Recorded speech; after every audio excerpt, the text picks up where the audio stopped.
Call the meeting to order. Welcome to the August 27th meeting of the Sayreville Board of Education. Public notice will be read at the start of the public portion of the meeting. Please rise for the pledge to the flag. I pledge allegiance to the flag of the United States of America and to the republic for which it stands, one nation, under God, indivisible, with liberty and justice for all. Ms. Hill, roll call, please. Mr. Balco? Here. Mrs. Bacco? Mrs. Bloom? Here. Mr. Callahan? Here. Mr. Esposito? Here. Mrs. Kenny? Here. Ms. Rubio? Here. Mr. Walsh? Here. Mr. Syak? Here. Ms. Murphy, welcome back to Sayreville. I hope this isn't homecoming for you. You know, the last time I was here, we were in the library, and it took me a couple minutes to figure out the back entrance. Jonathan didn't tell you that we relocated. No, he did, but I mean, it still took me a minute. Regardless, How is everybody? we're happy to have you back. Thank you, Mr. And Syak. we'll do introductions shortly, because I know you probably don't know many of the people sitting around the table. Okay. So. All right, can I have a motion to retire into executive session? So moved. By Mrs. Bloom, do you have a second? Second. By Mr. Callahan. Would you read the resolution, please, Ms. Hill? Whereas Section 8 of the Open Public Meetings Act, Chapter 231, Public Law 1975, permits the exclusion of the public from a meeting in certain circumstances. And whereas this public body is of the opinion that such circumstances presently exist, now therefore be it resolved by the Board of Education of the Borough of Sayreville, County of Middlesex, State of New Jersey, as follows. The public shall be excluded from discussion of and action upon the hereinafter specified subject matters. The general nature of the subject matter to be discussed is as follows. Personnel, including but not limited to agenda items, negotiations related to the Sayreville Education Association, and attorney-client privilege on a pending litigation matter. Is it anticipated at this time that the above stated subject matter shall be made public at such time? Oh, no, I can add that. I'm sorry, I also need to add a student matter. Yes. My fault, I should have remembered that when you asked me before. It is anticipated at this time that the above stated subject matter shall be made public at such time as the need for non-disclosure no longer exists. This resolution shall take effect immediately. Mr. Balco? Yes. Mrs. Bloom? Yes. Mr. Callahan? Yes. Mr. Esposito? Yes. Mrs. Kenny? Yes. Ms. Rubio? Yes. Mr. Walsh? Yes. Mr. Syak? Yes. Okay, the meeting's closed. We will reconvene at 7:30 in public. Thank you. We'll call the meeting to order. Welcome to the August 27th meeting of the Sayreville Board of Education. Please rise for the pledge. Actually, please rise for the presentation of colors.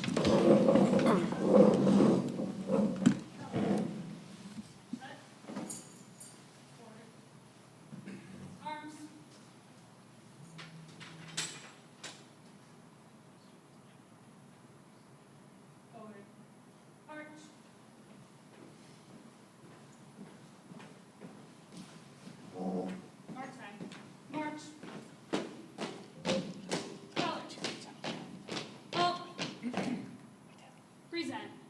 Arms. I pledge allegiance To the flag of the United States of America and to the republic for which it stands, one nation, under God, indivisible, with liberty and justice for all. Order. Arms. Colors. Colors turn. Arch.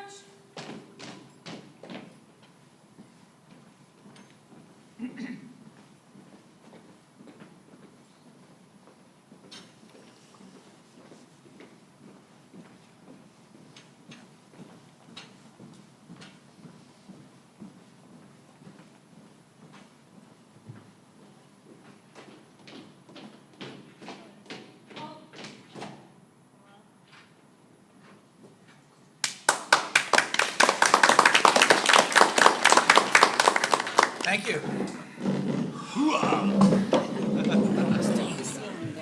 Take notice, this public meeting of the Sayreville Board of Ed was transmitted to the Home News Tribune and the Star Ledger in accordance with Chapter 231, Public Law 1975, further in accordance with NJSA 10:4-621.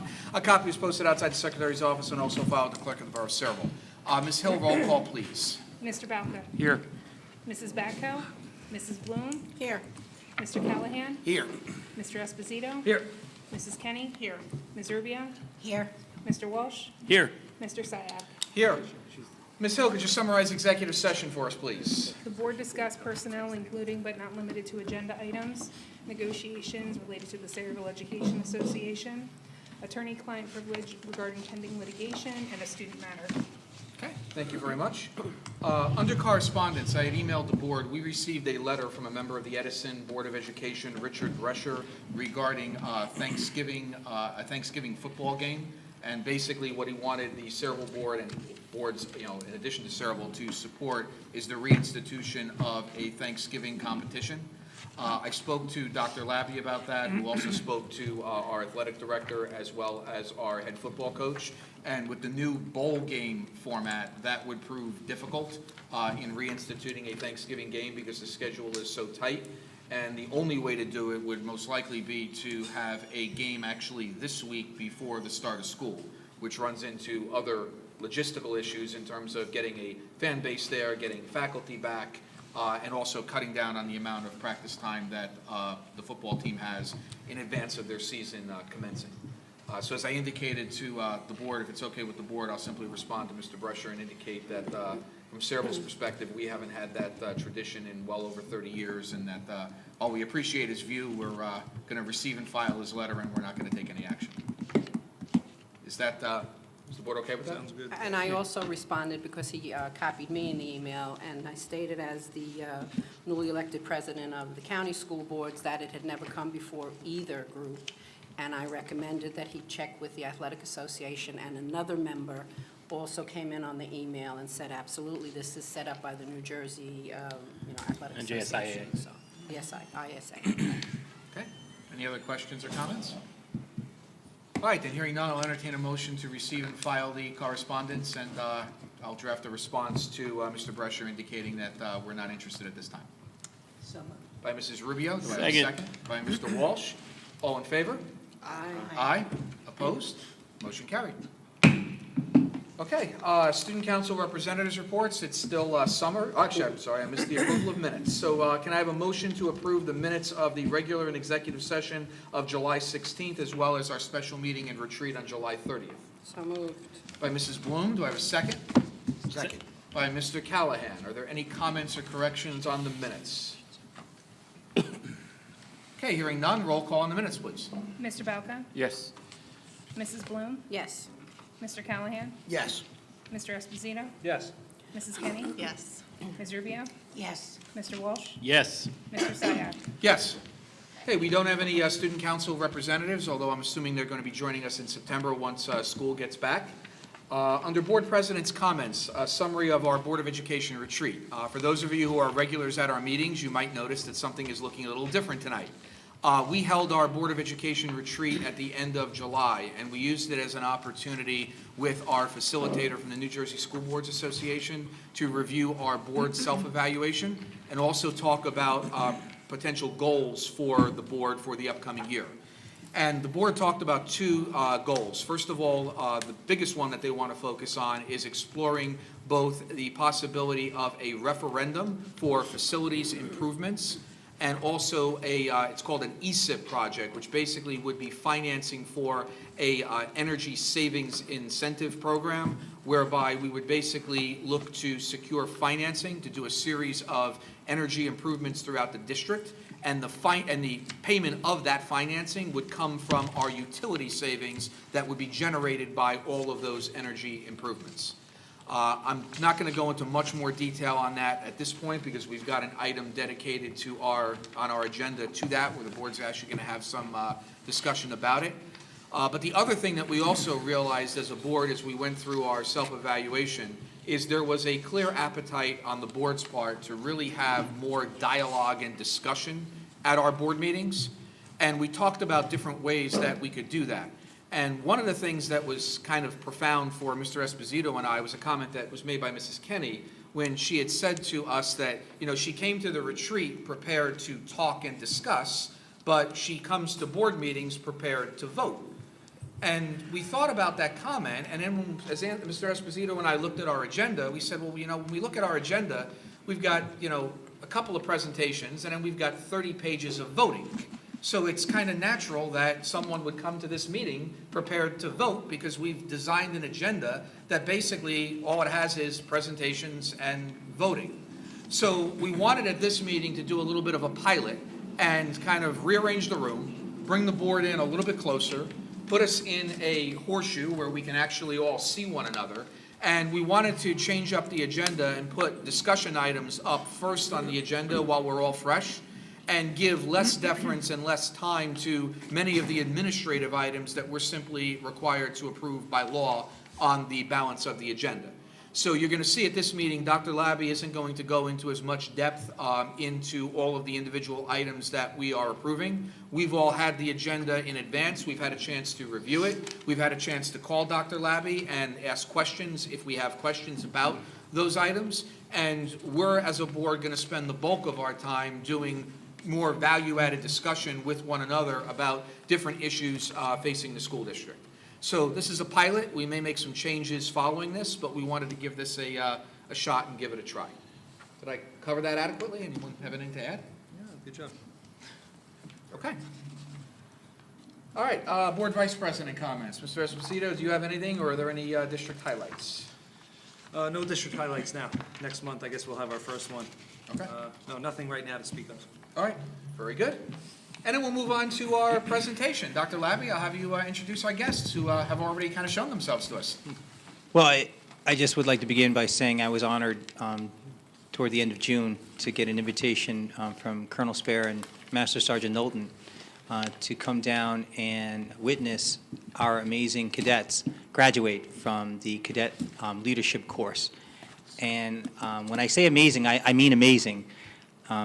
These children, the day after school let out, went down to Fort Dix, and they worked tirelessly in 90-degree heat throughout the entire days, drilling, training, in classrooms, out on the drilling field, as part of this cadet leadership course. And I certainly don't want to steal any of their thunder with regard to their presentation.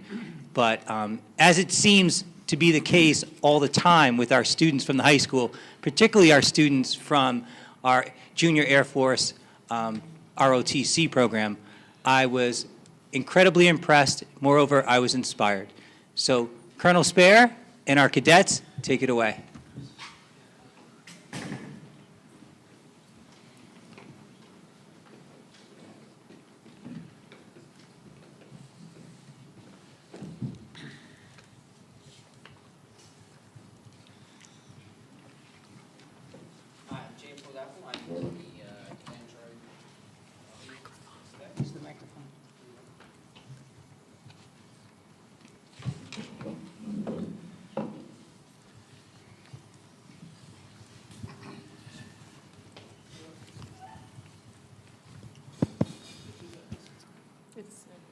It's on.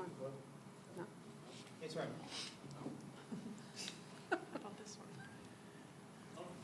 Hello? Cool.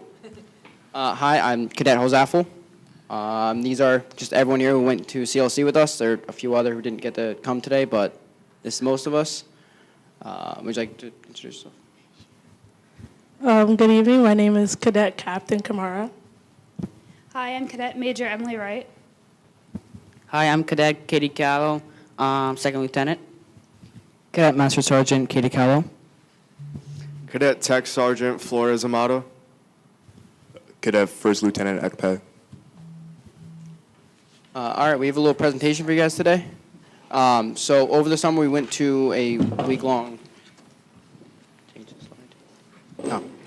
Over the summer, we went to a week-long program called CLC, a Cadet Leadership Course. Over the summer, it was like a basic training like environment in which we had to do a lot of discipline training and force. So what this consisted of is we woke up at around 4 o'clock in the morning in our dorms where we stayed inside the barracks at the Air Force Base. We all slept in our bunk rooms with our flight people in our flight. And we woke up at 4 o'clock. We got changed into our PT uniforms, and then we trained, which Cadet Camara was in charge of this year. Would you like to say something about it? Excuse me, did you say 4 o'clock as in Yeah. 0400? Yes. It was very... Not like, it wasn't like a nice wake-up call. That's what I was going to It ask. was more like, yeah, like, You know what, guys? We can hear you better without that That's microphone. what I The heard. microphone is horrible. It's all staticky. They can project. They've got good voices. Thank you. So basically, at COC, I was PT director. So I directed PT, which means I kind of had to wake up earlier than everybody else to make it down to go plan stuff, which is not fun. And so yeah, I had my own little PT staff. We wake up around like 4:15, go down to the field, and then everyone else would come down. And it was pretty difficult because I had to lead about almost 200 basics with a loud megaphone at 4:30 in the morning when people are not awake. So it's kind of And then we would have breakfast in the dining hall on the base, and that was very interesting to see because you'd have all the cadets lined up against the walls, getting ready to eat their food, and then you have all the people that are in the Army and the Air Force. They'd come up to us and like actually watch us do what we're doing. They were like really proud of us, what we were doing. And this was a very high intensity environment. We were getting yelled at a lot. And we learned things like attention to detail. And we also had to go through a lot of physical and mental challenges. We did a bunch of activities, obstacle courses, and since it was a leadership course, we did learn how to lead others. So we did a lot of team building exercises, such as the obstacle course that we did, we'll talk about later on. And there was a lot of building of self-confidence and self-discipline. We did drill for hours upon hours throughout the day, and that taught us very much how to respect authority, things like that. Respecting the chain of command and the use of military courtesy. We had to memorize, was it 9, 10 college students, we call them CTOs. Yeah. 11. Yeah. We had 11 CTOs and 4 lieutenants that we had to memorize their names and how they walked. So if they walked up behind us, we had to know Winnie Sue, which was very interesting. Yeah. And then we did a lot of the PT and drill. Let's talk about this, you guys are pretty tech. all right. So some leadership opportunities is basically your first year at CLC. You enter in as a basic, which is basically the bottom of the bottom. So you're basically getting all the worst. You're getting yelled at. You're getting picked on. Well, not really picked on. You're getting like chewed out, as they say. Basically, everyone's just trying to make you do everything better. So if you're basic, you enter, you get off the bus like on the first day. Obviously, it's very intense. So like you're already scared, and then you hear a bunch of like college ROTC students, regular JROTC students who come back the next year as staff, and they're just constantly yelling at you like, get off the bus, let's go, let's move. And obviously, you're gonna be scared as a basic, so that's where the intensity comes in.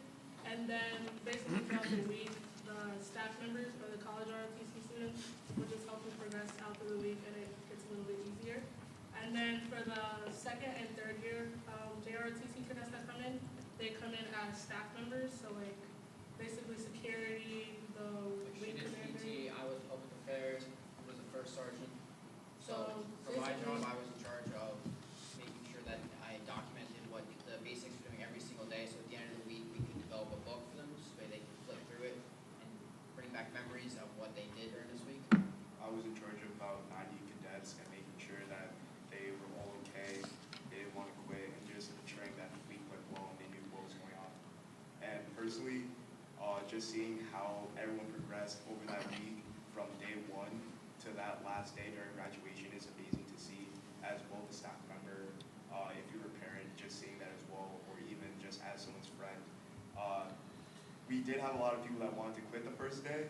I did hear stories of people crying the first night, but then coming back that Sunday, everyone told me, yeah, I'm so happy I didn't quit because now I feel a lot stronger mentally and physically. So definitely seeing that change physically and mentally kind of helps you build your character as a leader and also as someone to be a better wingman to the others. So that was definitely a rewarding thing to see at CLC. All right. Some leadership activities that took place throughout the week. Number 1 was the obstacle course. The obstacle course it's very like high and like energy and everything. So that's something like the basics and staff members can do to like release all their fun. That's like the one thing that's like really fun at CLC. So basically, you go out into like kind of the woods type setting, and we're in our ABUs, which is the camouflage uniform, and you basically just have fun. You go through all the obstacles, other, like your wingman, use each other for support to like get over the walls, and it's just overall really fun. We worked as in flights, and we were climbing over like 6-foot walls, trying to walk on like rolling logs, and it was a lot of fun. The second one is the drill competition. The drill competition is taken very seriously by one of the master sergeants there who run the program, which is Master Sergeant Messina. He's a JROTC instructor at one of the high schools at Truman High School in Bronx, New York, and he's not someone to play with. He takes drill very seriously, as if we're in the actual Air Force.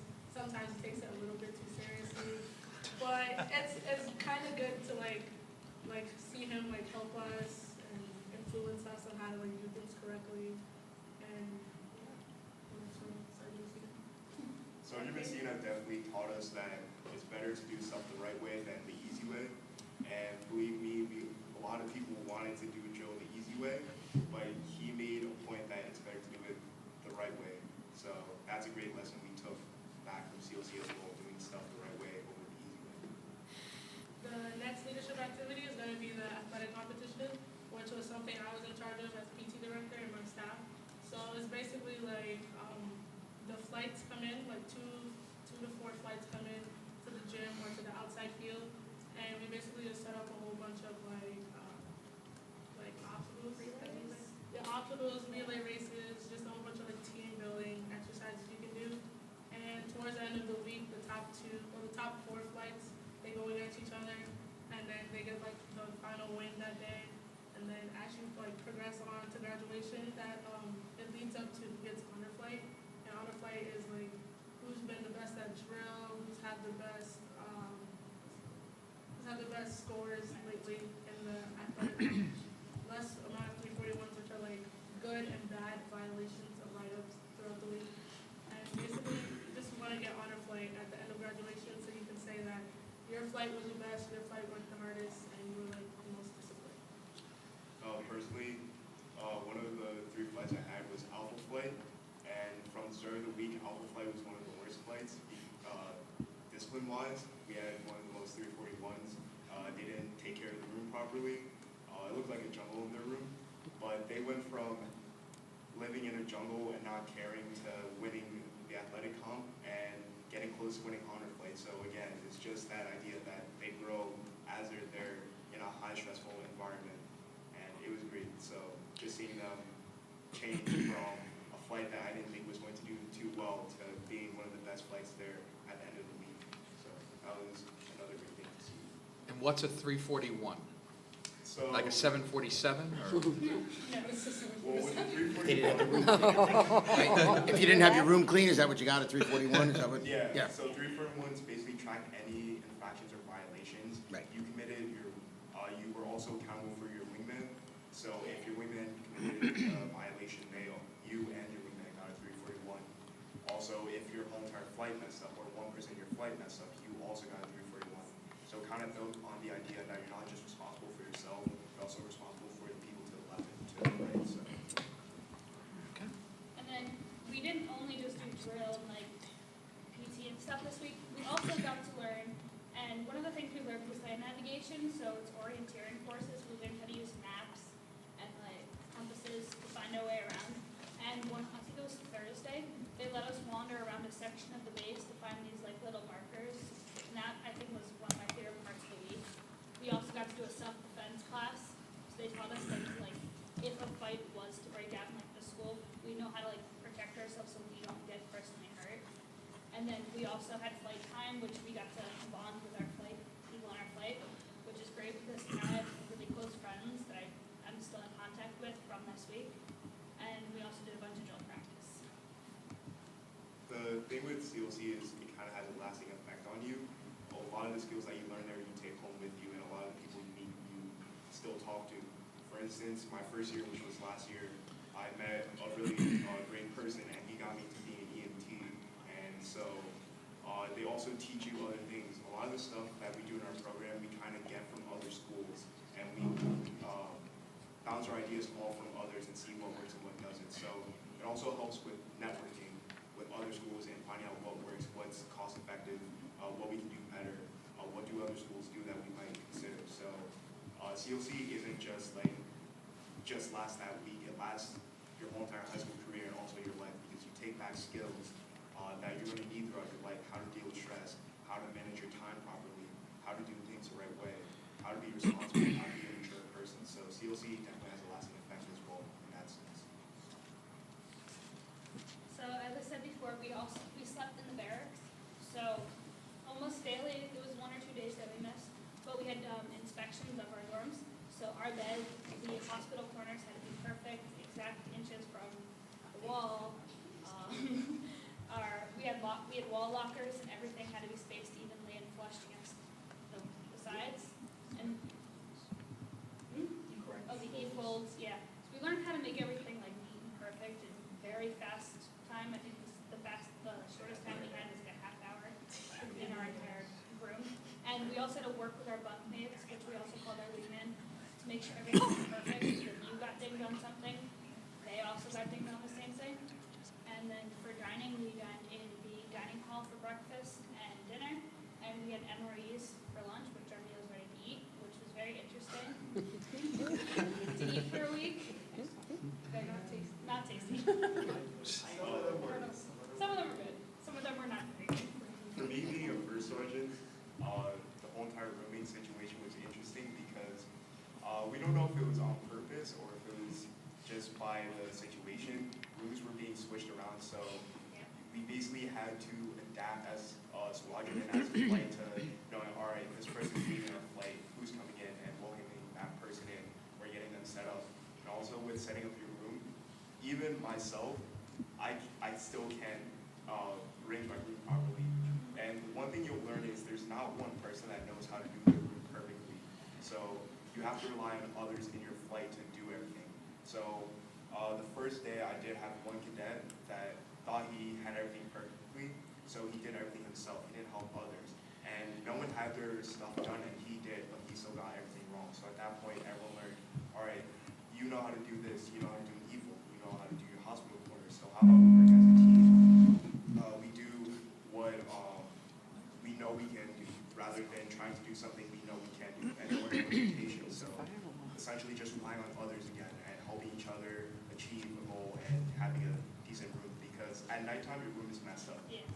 We purposely made sure that the rooms are messed up so they can practice again, working together as a team, relying on others, helping each other rather than helping themselves. A good example of that was my flight. He was my first sergeant this year. I was a basic. We have both boys and girls in our flight, and girls were the four above the guys. And our guys, every single one of them failed the inspection, and the girls got perfect. So we rushed to finish our rooms one day, and we had to go down there and help them. And our flight commander had to rush down there and make sure everything was okay, because they were like not very happy with them all failing. Any fun stories?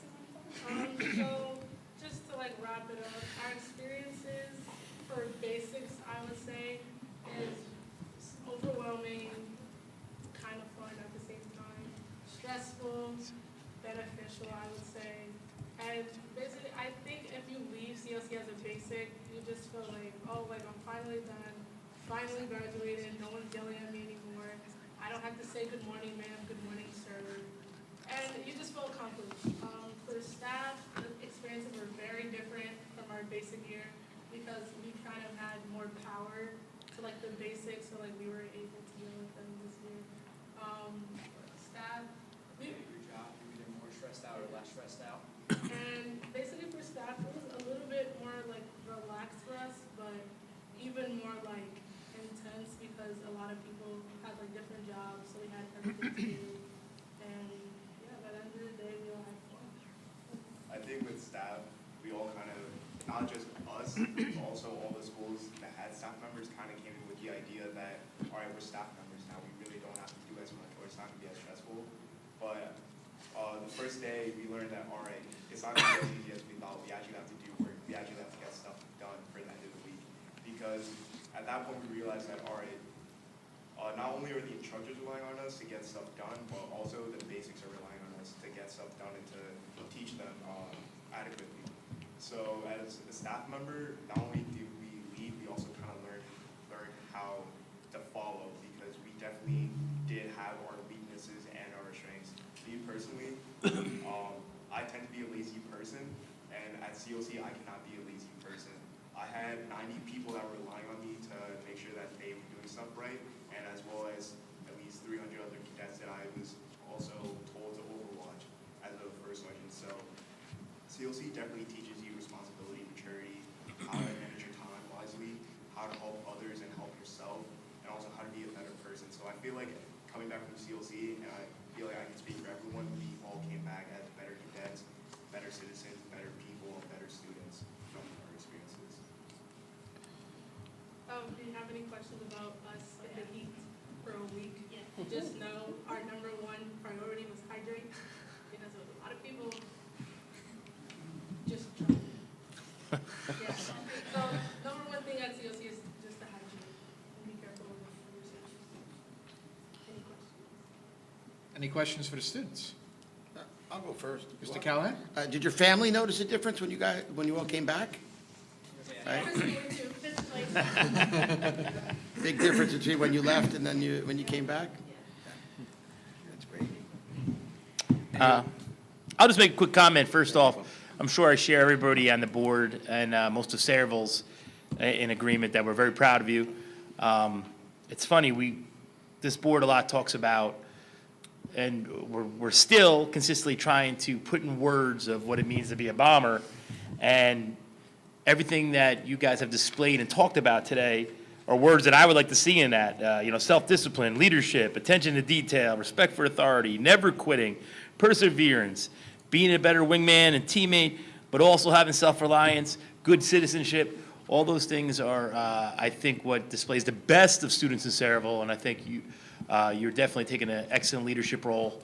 And, I'd like to, as a board, we like to take credit for a lot of things. I just want to mention, I remember a couple years ago when Mike McEnroe was on this board, he really, really told us how great this program was, and it's great to see you guys flourishing in it and setting a good example for the rest of the students and adults in Sayreville, because serving your community is important, and I think you guys are doing an excellent job, and we're real proud of you and the Colonel for all you're doing. So keep up the good work. Dr. Levy, it's clear why you were proud of them. I wasn't even there, but I can see it here. To be there was simply amazing. Other questions for the students? I would just like to say one thing, on top of what he was talking about with the endurance, with bomber endurance.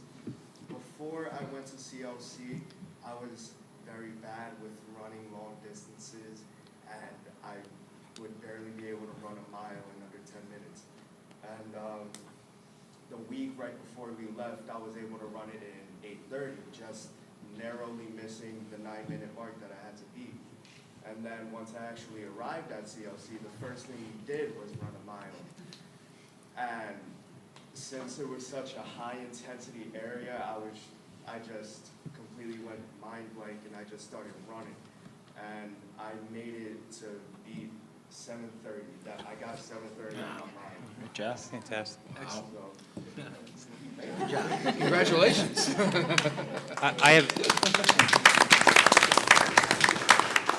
I have a question, and it's a rather serious one, so I'm going to need you all to be as completely honest as possible. At any point during the entire week, did the MRE consist of a Twinkie? We weren't allowed to eat contraband. Really? You didn't swap out the MRE for like a Twinkie?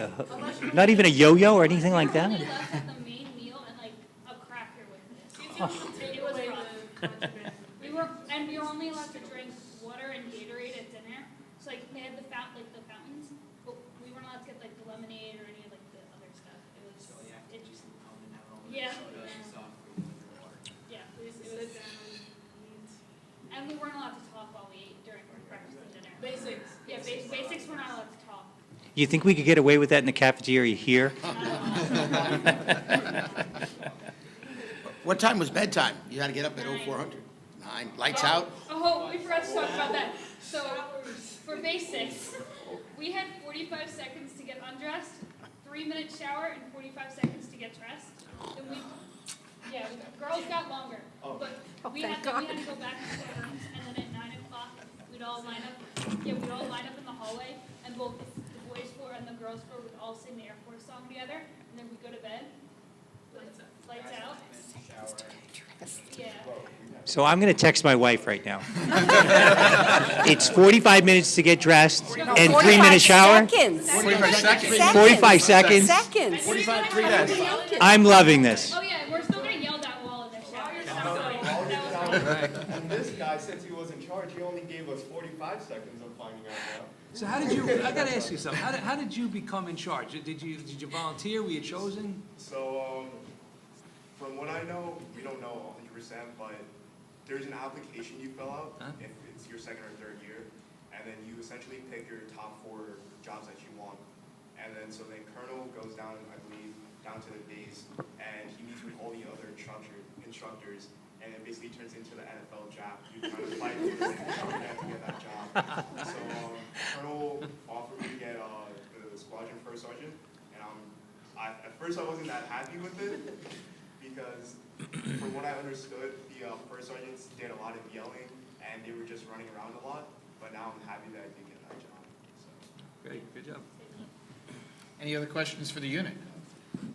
So can I assume now that when you go home, all of your beds have those nice little hospital corners, and your rooms are neat? And you take a 45-second shower, 45-second, 3-minute, 45-second shower? Waking up at 4? Still? Anybody, is anyone still waking up at 4? Yeah, very nice. Not From by days, choice, for other sometimes reasons. it's kind of hard to shake it off. It's like jet lag. I have PTSD. Funny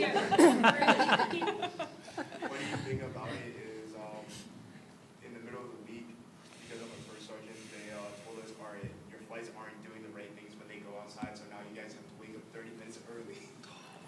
So getting up at 3:30 and sitting at the door just waiting for everyone to come down isn't fun. But I will say I was more awake during PT than everyone else. So. Thank you. And our first night there, they had a fire drill. So we went to bed at 9. Back up at, whatever, 11. And then they had us outside for maybe like a half hour, I think. An hour? And then we went to bed at 12 and then woke up at 4 again and had to go to PT for the first time. Yeah, it was a little interesting. CLC definitely isn't for everyone. Not to like put people down, but there's definitely a lot of change that you have to make in order to adapt to the schedule of CLC and just to stay there. I believe we had close to 40 or 50 people quit, not from our school. We No don't have one that from our many. school went home. No one from That's our great. school went home. Good. Nice. Once a bomber, always a Bomber bomber. spirit, yeah. It was actually really interesting too because not to put them down, we did have some people that we thought were willing to quit, but they actually pushed through. 2 of our cadets did have like a small little medical issue, sort of, because of the heat, and I was surprised that they stayed and they pushed through that. Whereas other schools, they had like 20 people going home, 30 people going home. So definitely just seeing everyone push through, even in the heat when they want to cry. I did see 2 cadets break down in front of me from our school, and there's only so much I can do because I still have to keep that intensity, but just the fact that they didn't quit is great to see, and kind of builds the idea that, all right, we all went through that together, so now let's bring that experience back to school and do what we can to make the program better in our school. So. And how many cadets did we have in attendance? 10 basic.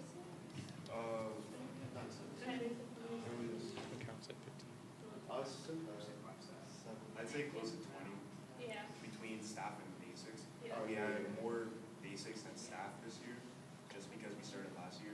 But yeah, so no one went home. So do you get the choice that you want to go to this, or does? Yeah. Okay, so it's kind of you guys volunteer for this. What were you thinking? If you go and you don't pass the PT test, then you get sent home. So it's it kind of sucks to pay the money, and then you go there and you hope to pass the PT test, and then you don't pass. Yeah, and you have a second chance. We did have someone that wasn't able to pass the first time. They did pass the second time, so they're able to stay the rest of the week. CLC isn't just something you go to. You have to kind of prepare yourself for it early on to be able to pass the PT test. So for me, I don't like running at all. Running is probably one of my least favorite physical activities. If it was a gym, that would be a different story, but just getting used to running again and getting ready for CLC was a big thing what is the PT test? It's under a 9-minute for male run, under 10:30, 10:30 for females in the morning. and then it's 30 push-ups and 30 sit-ups for guys, 15 push-ups and 15 sit-ups for girls. Okay. Other questions for the students? All right, Colonel Spare, if you would mind joining us. I'm standing up. Yes, very much.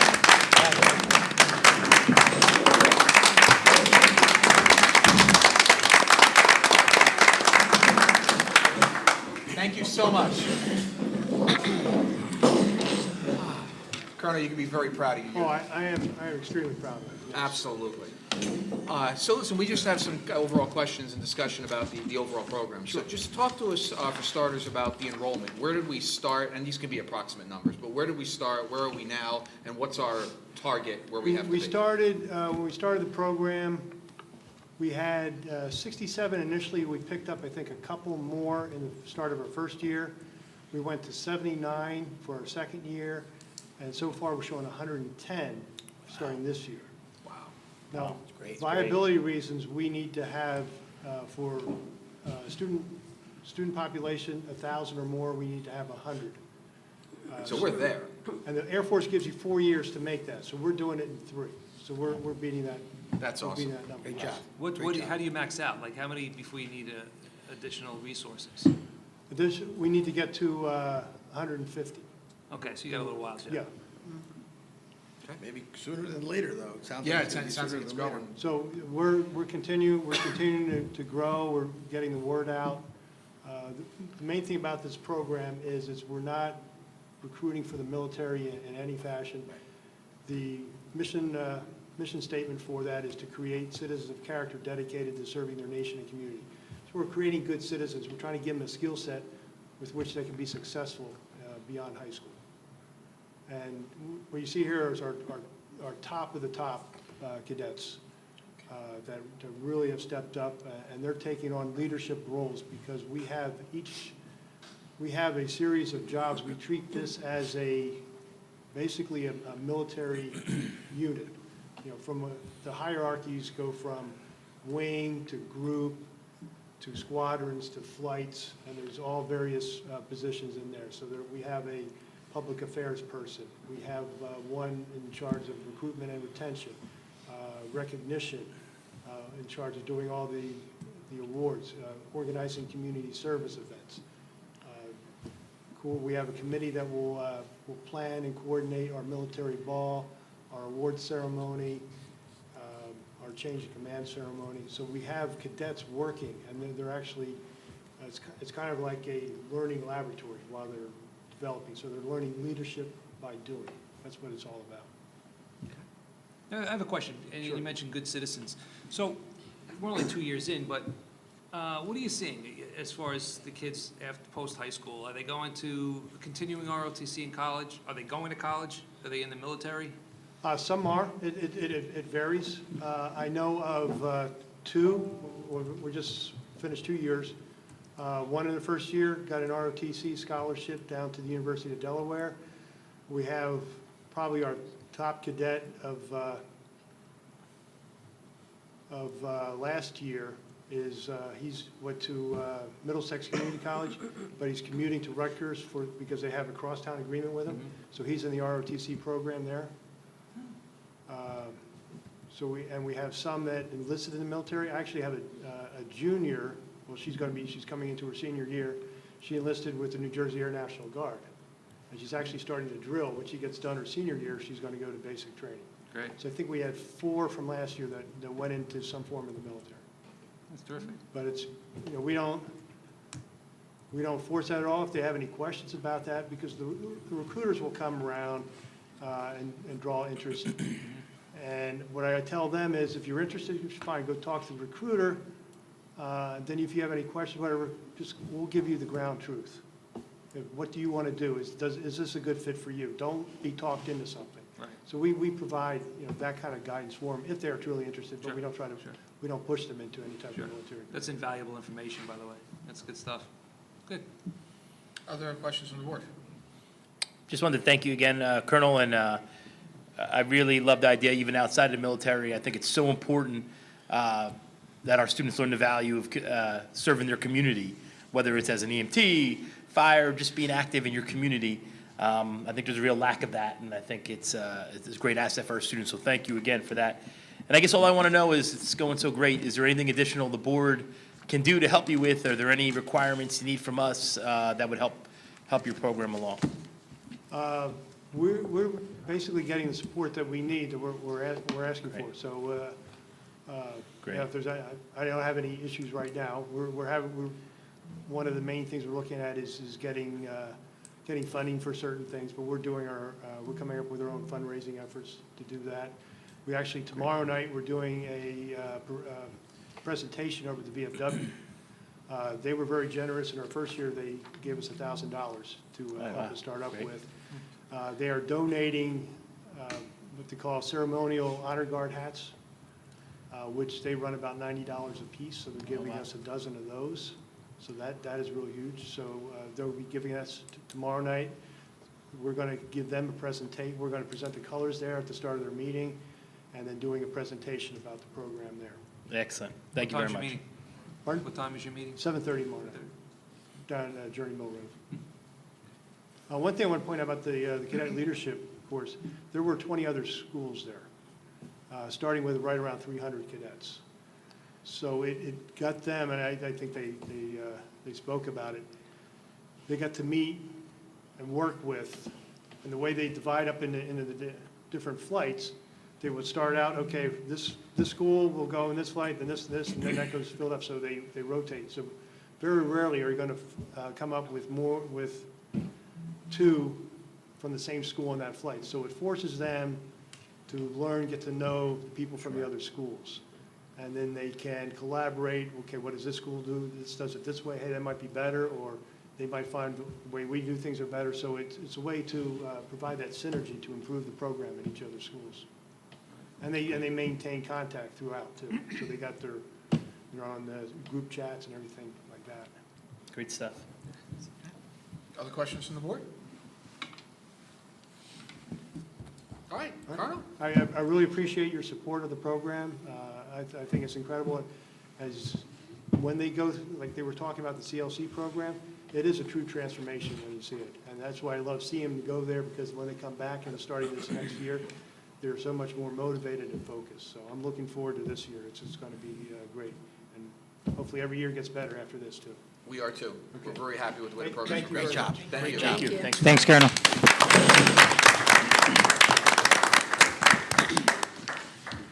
All right, next up is our proposed facilities referendum. Dr. Labby, do you want to take this as you maybe took it through with the Finance Committee, or do you want Mr. Esposito? How do you want to handle this one? You can do it. No, good, bring it up. Let's do it, let's talk about it. You want, I mean, well, you start it off, and we'll go, because it's, you go. Rabbit season, duck season. Well, I mean, during our retreat, we definitely, we spoke about the fact that since I've been here, receiving feedback from staff members, from parents, two of the main areas in which I've received feedback or commentary has been about our facilities, number one, and primarily focused on the fact that our school district, which is now probably in the minority, does not have air conditioning in our buildings. And our students during the months of May, June, soon to be this September, and sometimes even October, are forced with their teachers to work in conditions that are not very conducive for learning. Having had the opportunity to be at the high school this past year, we were fortunate that we did not have too many days in which the temperatures rose above 80 degrees, but there were a couple of days in which the temperatures rose to about 90 degrees, and I can tell you that the second floor in this building gets to be about 105 degrees. It's that hot. If you've talked to parents of children at Samsel or the middle school, or if you talk to staff members from those buildings, I'll also include into that the Wilson School. The staff members and the students that work on second floors are faced with the same type of environmental conditions during those months. And if you think about it, that could be almost half of your school year. We have 10 months in a school year. Depending on the seasons, 4 of those months could, basically put our kids in conditions in which it's barely tolerable to learn. So we went ahead and took a look at what would it cost, or how long would it take us using the normal budget cycle if we were to put money in capital and maintenance reserve to do everything that we needed to do to provide air conditioning for our district. Well, first of all, it would probably take us a good 15 to 20 years doing it that way. And again, putting it all together would probably be, believe it or not, somewhere around $100 million. So we thought, well, what can we do in terms of preparing our district for the eventual air conditioning of all of our classrooms? So we got our architect together, and our architect last year, as everybody here knows, performed what was called a master facility assessment for the district.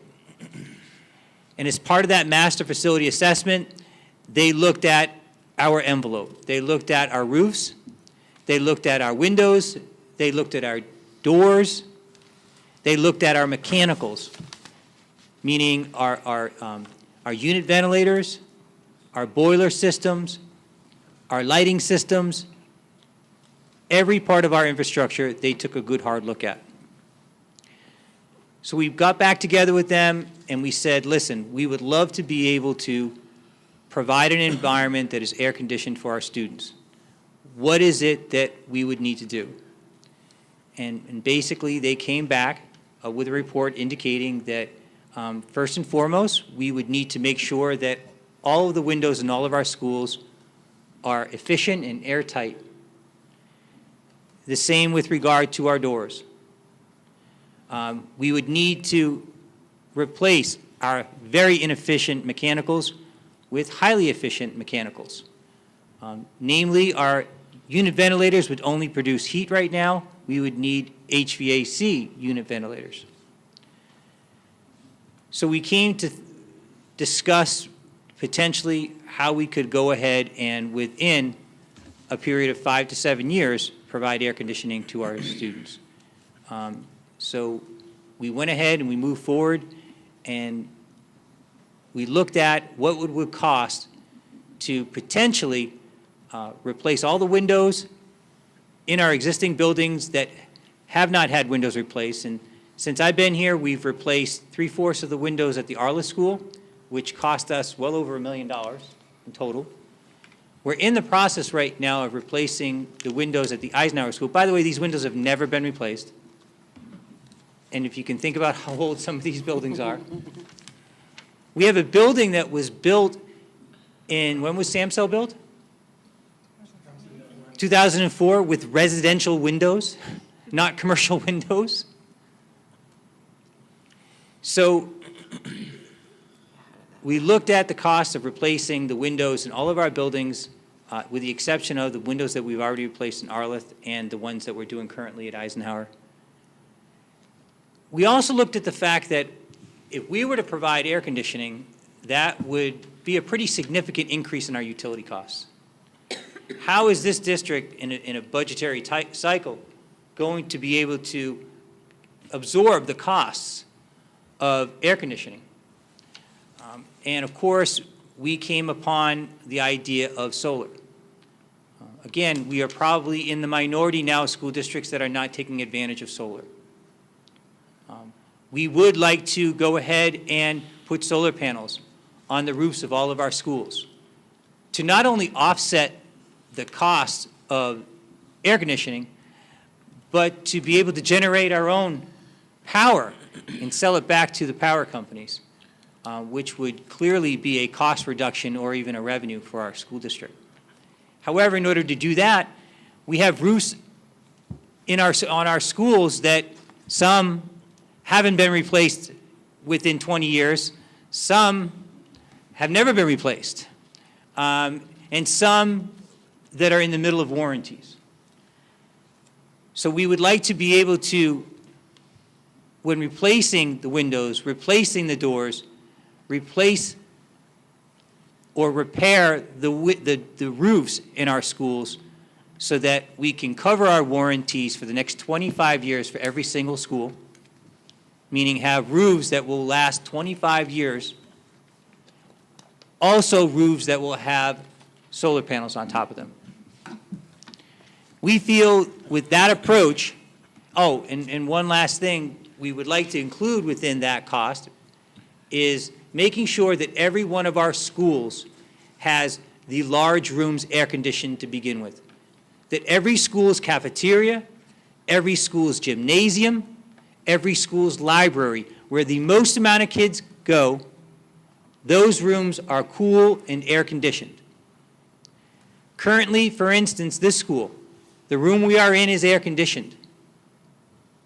At the middle school, their cafeteria is air conditioned. At Samsel, they're air conditioned. But at our other schools, they're not. Our kids eat in very, very warm rooms. If you all went to the middle school promotion ceremony, you all know firsthand that this school's gymnasium does not have air conditioning in it. And every year, we all pray that it's not going to rain during graduation or promotion ceremony because no one wants to have to be in that room in June with 500 people in it for a graduation ceremony. So within that, every large room, every gymnasium, including the auxiliary gymnasiums, every auditorium, every library, every cafeteria in this district, in every school would be air conditioned. And beyond that, we would go yearly with our budgets to replace unit ventilators with HVAC unit ventilators until every room in every one of our schools has an HVAC unit ventilator. That was the big portion of the referendum that we discussed.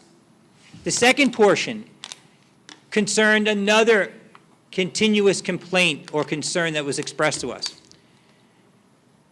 Already, I've been dealing with a number of these types of concerns and complaints. At the beginning of every year, we all know that there are two types of concerns or complaints expressed. The first, of the most minor version, schedules. The second, which is most common and most volatile, is busing. We've already been fielding many busing concerns, mostly having to do with bus stops, when students are going to be picked up, when they're going to be dropped off, courtesy busing or not courtesy busing. But once September 5th rolls around, we're going to be hit with many other concerns, mostly about the efficiency of our buses. And a big reason why that is because we are reliant upon subcontractors. And yes, we feel that our subcontractors do the job that they're required to do safely. However, as we've talked about before, there is a huge shortage of bus drivers, which sometimes leads to the fact that our subcontracted bus services, they don't possess the human resources that we possess in this district. Moreover, they don't have the bus drivers that are invested in our community and our students, and they don't take the pride that our bus drivers take in safely delivering our kids to and from school. Yes, they do it, but they certainly don't do it with the level of care that our own bus drivers provide. So, one of the other goals and initiatives that we've had over the past 4 years is to purchase more of our own buses. In fact, we've purchased over 11 additional buses since I've been superintendent. So we've already increased our fleet, and our goal is to increase our fleet to 50%. Currently, we only transport about 30% of our students, and maybe it's not even that high. I don't think it's quite that high. We would like to get to 50%. However, if it was light out and I'd ask you to look through that window at the hideous garage that our mechanics have to work in and our drivers have to report to, it's not appropriate. It's not of the level that it should be. If we're going to continue to buy buses and we're going to continue to employ more bus drivers, we need to be able to provide them with a facility that most appropriately meets their needs. And that's why the second portion of the idea of this referendum revolves around the construction of a brand-new bus garage, a 3-bay bus garage, one that consists of an area for all of our transportation department to be together, where our secretary, our administrative assistants, our director of transportation can be right there with our mechanics. Our drivers have a locker room, a break room, everything that they deserve for going out and doing one of the most important jobs in this district, and that's transporting our most precious commodity, our students. So we met briefly with the Finance Committee. We presented the Finance Committee with what we feel is something in which we should propose to the community as a referendum, a way to improve the education that we're providing all of our students. The last piece of the referendum that we discussed at the Finance Committee was the Sayreville School. Since I've been superintendent here in Sayreville, that question has been posed upon the administration. What are we going to do with the Sayreville School? Are we going to construct a new elementary school? Are we going to turn it into a state-of-the-art preschool? Unfortunately, or fortunately, depending on how you want to look at it, our enrollment has changed. We have seen actually a decrease in the number of elementary students currently that are entering the district. I know it sounds strange, but it's factual. However, we've seen an increase in the number of students attending our middle school and our high school. So turning the Sayreville School into an elementary school would not be what is necessary in Sayreville as far as I'm concerned. While we have applied for preschool expansion aid, and we hope to get preschool expansion aid that will allow us to educate all of our 3- and 4-year-olds in Sayreville for free, turning the Sayreville School into a state-of-the-art preschool is also probably not in the best interest of all of this community. The parents of 3- and 4-year-olds might like that, but we don't believe that the parents of our students in kindergarten through 12th grade will find any interest in that at all.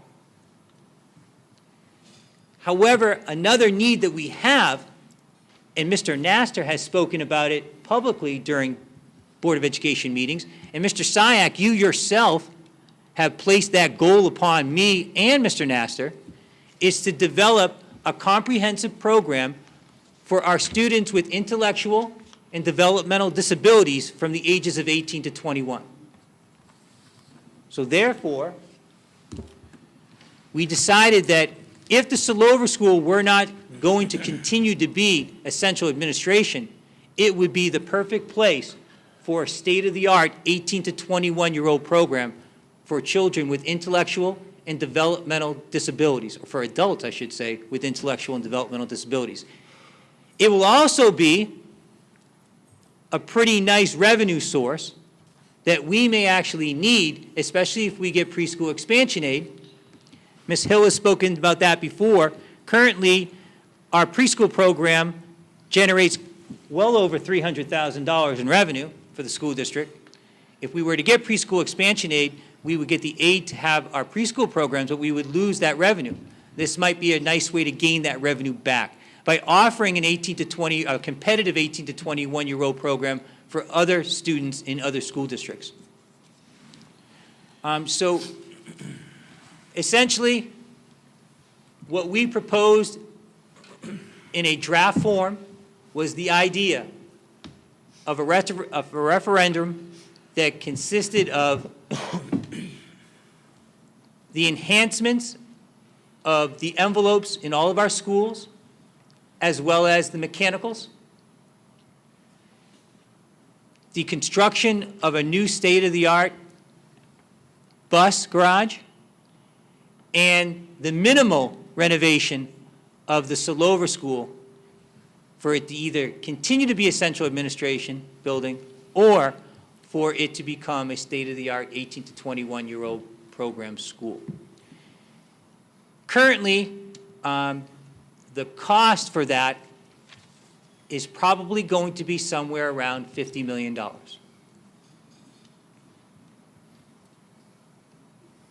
How's that, Mr. Sayer? I think that was a very good summary of a very long meeting.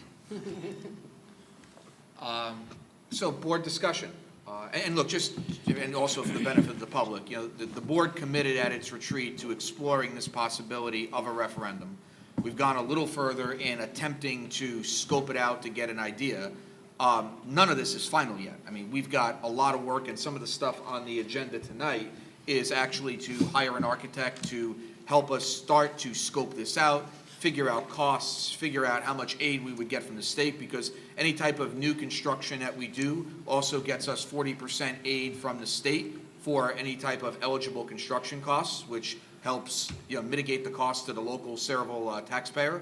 So we've got a lot of work ahead of us, not to mention, at least, and I don't know where the Finance Committee sits out on this, but at least in my opinion, we've also got an opportunity to work with our Blue Ribbon Committee under the chair of Mrs. Bloom, under the Superintendent's Parent Advisory Council, under the leadership of Dr. Labby, to say, look, here's where we want to go. Here are our ideas. Here's what we want to do. What do you think the Sayreville community's appetite is for this? What would you like to see included in this referendum? Do we have our priorities straight in terms of where we want to go? But that's basically where we're at. So I'm going to open it up now for board discussion, questions, reflections. I have one, I'm sorry. Go ahead. No, Just go ahead, one Ann. question. It's sort of under the referendum umbrella, but I don't want to forget it this evening. So with the 18 to 21-year-old school, now, I mean, we've all spoken to proud parents. This is really important to them. We all know that, right? Do we have a plan B just in case? I mean, we're working on a plan B, I presume, in case this doesn't come to fruition. We do, but a location is huge. Sure. There are so many things you can do when you have the space and the location for it. Space is of a limited nature in our buildings, particularly this building. As I mentioned earlier, while enrollment is decreasing slightly in our elementary schools, this school is probably going to begin with about 1,850 students. That's a lot of kids. Our middle school, by the way, too, is just as crowded. They're well over 1,400 kids. So, yeah, Mr. Nasser is very ergonomic. He's working very closely with Mr. Rubino as well as Mr. Gluhusky at the middle school to try to determine a location. But, you know, the clock is ticking. We do have our first cohort of children in our multiple disabilities program who will be in their third year here. So that means they have one more year before they enter an 18 to 21-year-old program. And if you look at your agendas and you see the number of kids that are out of district, most of them that are going out of district are kids that are 18 to 21-year-olds, because we don't currently have a program for them, so we have to rely upon other private programs or other public programs, which, by the way, is not uncommon. Many districts are faced with the same circumstances, which is why when Mr. Syak proposed the idea of developing this program and noting that it could also be a good revenue source, that's why it was a good idea. Okay, as long as we're keeping it in the back of our minds in case this doesn't come through, we're working on Yeah. plan B just to make this happen somehow. make it Well, happen. and like I said before, Mr. Nasser and Ms. Burns did an amazing job putting together our application for preschool expansion aid. And I'll tell you what, if we don't get it this year, it won't be because of the fact that it wasn't written as comprehensively and as detailed as possible, unlike the previous year where the superintendent did it. This year, it was done incredibly well. So we are feeling very confident and positive that we are going to get it. And if that be the case, the plan is to potentially, because we can't possibly continue to have a program at the Samsel School, the plan is to potentially lease out a facility so that we can have our preschool program there, move central administration to Samsel, and then have that school there. So we can go ahead and do the best we can to provide a program there, but again, that's a school building that's in dire need. I've joked around it with you before. When the wind blows in my office and my windows are closed, my papers fly off my desk. That's how poor it is there. And Mr. Coleman'sberger, who's going to get a 341 pretty soon, will tell you that boiler system is on its last leg. He's broken so many toes by kicking that thing to get it going that one of these days it's going to go and it's not going to come back. So it's clearly on its last leg there. So that school, if we don't get a referendum, if we don't do a referendum that includes that school, we are going to have to dedicate capital improvement funds and maintenance funds for the enhancements of that school if we're going to continue to work there as a central administration, and moreover, if we're going to have students being educated there. Right. Okay. Thank you. And the other part about this too, Dr. Labby hit the air conditioning piece, which of course appeals to parents and of course appeals to our faculty. But when you take the referendum component together with the ESIP component, which is the energy savings program, we're not just, air conditioning actually becomes a relatively small benefit of this thing because you're talking about then replacing all of the lighting with new energy efficient lighting. You're talking about replacing existing air conditioning units that we have with more efficient air conditioners, boilers that we currently have in the buildings. So you get a whole bunch of efficiency that comes along with this investment. This is really a total investment in our entire facilities infrastructure. We're improving our capital. With the benefit of long-term air conditioning potential. I would say the air conditioning is the icing on the cake. Yes. But the enhancements of the facilities is by far the one reason why we're doing this. And based upon the fact that very little has been done to these buildings over a very, very long period of time. We paved this parking lot this year. The first time it's been paved since the 80s, right, Mr. Coleman'sberger? The 80s. Actually, 1995. The last time this parking lot was paved? I was here. 1995? Yeah. Oh, you told me the 80s. That's not the 80s. You are getting a 341. And I know because we went out for a referendum for the roof of this building at the same time. Dr. Aguiles, give Mr. Coleman'sberger a 341. Other thoughts, comments from the board? Yes, of course. Having worked in this district for a long time, having sweated in my classroom for a long time, I certainly see the benefit, not just for the staff, but for the students. As Dr. Labby said, when it gets hot, I used to be able to open my windows and my doors and get cross ventilation. Well, now with security, you can't even do that. So, they're so limited, especially people on the second floor. And I hope they all have blinds now, because that was part of the problem, facing the south sun, and they had no blinds, and the heat was just terrible. So it's just an overall better fit for the kids for education. And of course, having worked with Barry, when I was president of the union, and that poor garage is like Swiss cheese. And they do the best they can. They certainly do. One lift to fix all of those buses. So I think anything that we can do to make that better is definitely a benefit to, again, all of the students, because those are the buses that they ride on. And having our whole transportation department together is something that our administrative assistants, our director, our drivers, our mechanics have all longed for quite a period of time. Currently, our offices are on the other side of town. But we do have vans at the Sayreville School, but our mechanics have to drive over there at times during the winter to get them started. So having them all together is how it should be. you may have already said this, but when would we know about the preschool expansion? We're waiting Like any day? any day. or- But we're working on Department of Education time, so we all know how that works. Last year, we didn't find out, I believe, until October. So we're hoping that's not the case because, we have parents that have paid tuition, and someone's going to have to reimburse them. Ms. Hill? I will take that over billing 250 people. Yes. So we're hoping to hear any day now. We're anxiously awaiting. So on our agenda tonight, as part of the superintendent's report, are two resolutions relating to this. In support of, the board's goal of exploring the concept of a referendum, we're looking to appoint our architect, Spiesel architectural firm.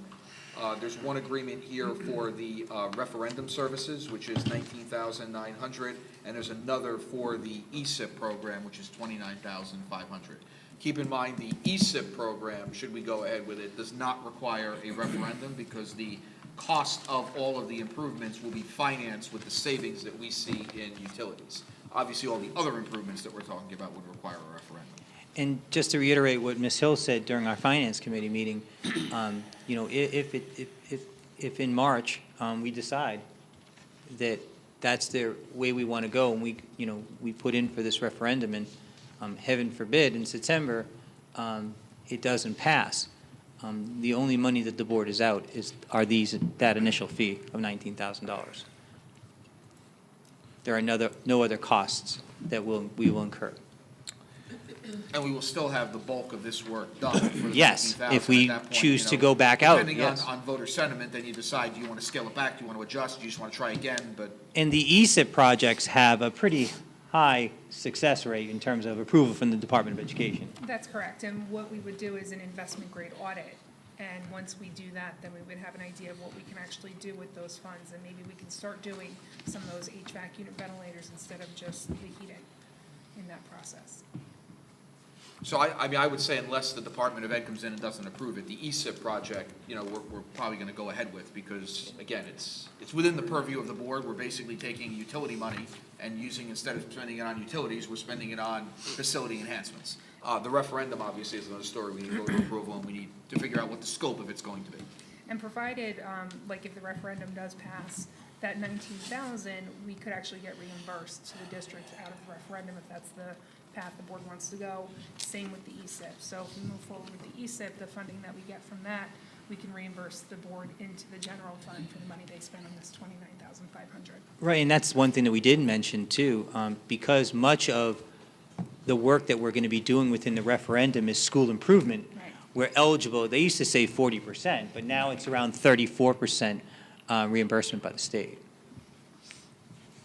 Okay, any other board comments, questions, discussion on either of these projects? I'd just like to say, I'm sure if the ROTC kids and the colonel were here, they would agree with me that failing to prepare is preparing to fail. I think Benjamin Franklin said that, but I think they would agree with that. These things are going to cost us money regardless. I mean, you can see the infrastructure in the whole country, never mind just Sayreville and the schools. And like Lucy said, I taught in this building, and I've been in the middle school, and I've worked on inside tractor trailers that are not as hot as and I'm not kidding. That being said, we have an opportunity here to we're going to pay one way or the other, whether Sayreville pays down the road because something catastrophic happened to a roof or something. Yeah, I mean, we can fix those problems now with the help of the town, and I think Sayreville's always shown to be prudent but smart that way with their money. It's a money saver in the long run. I think it's a great opportunity for us. I also think that the 18 to 21 school, we're educating, I hope everyone understands, we're educating those 21-year-olds regardless, whether we send them out or we keep them here. Now, as a parent of a special needs student, I could tell you that, and as someone who had his son out of district when we started, until Dr. Labby and Dr. Nasser came here, and I moved him back in district, I wouldn't want him educated anywhere else. And I can tell you that right now, I hope we can get that program here, because not only will we be saving money not sending kids out, they'll be getting a better education. They'll be bridging that gap between school and work, which I know for Most parents with special needs, that's one of your scariest times. How am I bridging them from school to how they're going to contribute to their community going forward from there? I know with the people we have in place, we'll do that better than anybody. So I think, and I think other districts will be sending us kids, again, just like we saw with our preschool. We took something that was nothing and made something out of it where we're now getting revenue, and I think we'll be getting revenue there. Again, that's the byproduct of having the best school that I believe we'll have. And again, I think Sayreville always, in the past, sometimes Sayreville's a little tight with their money, but I think they're always prudent and smart. And, I'm probably the last guy who should make his opinion known because I'm running this year, but I think it's crazy not to invest in our schools now and invest in our education so that we're not dealing with these problems years down the road in catastrophic ways. I think we have a way to cut it off now. It's smart. I think it's the way to go. I think, and I applaud everyone for taking action on it and Dr. Labby for coming up with a good plan and going forward with it. So let's hope, everything comes back good. And I believe in the people of Sayreville. I think they do the right thing most of the time. Well, and the other piece too is you're aligning the payment of the costs with the individuals who will receive the benefit. I mean, these investments that we're making are investments. They're going to last in these buildings for 10, 15, 20 years, possibly Exactly. longer. Yep. So you're now taking a cost rather than, inflicting it on the taxpayers in one shot this year. You're dividing it, over those who are going to receive the benefit. And if you combine it with potentially this preschool expansion aid, every child in every school in this district will benefit. Other comments or discussion on this? And maybe just explain to the board, by saying yes tonight, you're not rubber stamping it. We're not doing that, right? We're saying, okay, we're going to look, there's plenty of meetings going on for the next X amount of months to talk about. Okay, so what are the next steps? I mean, So that's, basically, by approving this tonight, you're giving us the authority to pay our architect of record to begin the preparation of a potential referendum. Right. Which will include gaining input from the entire community, developing more specific cost-related details to that, and then moving forward to, again, developing a presentation of a potential referendum to the community, and then finally, actually before that, to you yourselves as a Board of Education, to make a determination if that's in fact what you want to do. So basically, all this is the beginning of a preparation process to which we won't move forward until we get approval from the Board of Education to submit the referendum for approval by the Department of Education. That's it. So since they did that overview last year for us, what did they give a timeline? We okay it tonight, presuming. When's the first time we could take a look at this? Well, they're going to begin right away. And again, Mr. Sayak made mention of the fact that, we need to begin to communicate our plans or our intentions to the community, but also take the time to collect input and feedback from the community as to the plans that we have. So again, moving forward, if we were to gain your approval for that motion, we would then begin that process, which would begin by surveying the community. Mr. Sayak mentioned convening our Blue Ribbon Committee, speaking with the parent representatives on our Superintendent's Parent Advisory Council, going out to all of our parent-teacher organization meetings, going to presenting the idea to our staff on September 4th. September 4th is the day, yeah. And then going to our faculty meetings and going to other community-related meetings, again, to share the idea and ask for input. You don't want to just say, hey, we're going out for a referendum, we don't have no clue what we're going to go out for. Right. You don't just go out for a referendum because you feel like it. You have to have a pretty important need. And I think I've articulated to you that this is very, very important for this school district.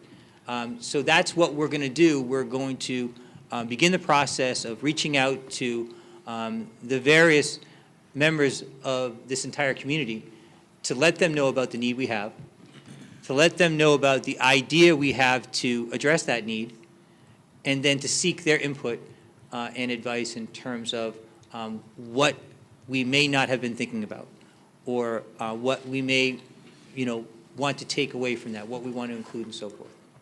Terrific. But what's the timeline for a vote? So if there was a referendum? and We'd the have public to would have vote your approval and submission to the Department of Education by March.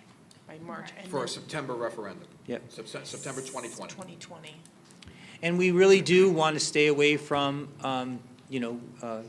there is a pretty big election coming up next November. I feel that a September referendum vote is better than a November referendum vote. There's going to be costs involved with that September vote. There will be? Yes. Yep. And it's going to be another day we're going to open our schools to the public to come in and vote. That's the other, I don't know how you're going to handle that. We'll handle that, yeah. I mean, we do it now. We'll do it then, yep. Good point, though, Mr. Falcon. Just along that line, I know at some point when I first came on the board, we went to several freeholders' meetings trying to get them to take the elections out of the school buildings. How many schools do we actually use now for the elections? Jimmy? Did you do that 341, Ed? So all of the other schools are still doing voting? Do you think with all of the school security regulations and stuff that's in place that the freeholders might be a little more receptive to moving the vote out of the schools?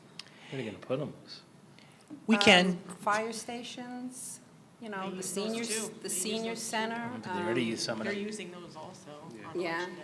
I mean, on election day. So I guess the But wait, problem you- is that we don't have enough public I think that's- buildings to put them I think that's into. the problem. But that might be a problem that although it is somewhat related to this issue, might not be one that we can solve, right now. Right. I do, know that based upon all the enhancements to school security that we've made, I'm confident that even though we may have voters coming into our buildings, that our kids and our staff are safe and secure.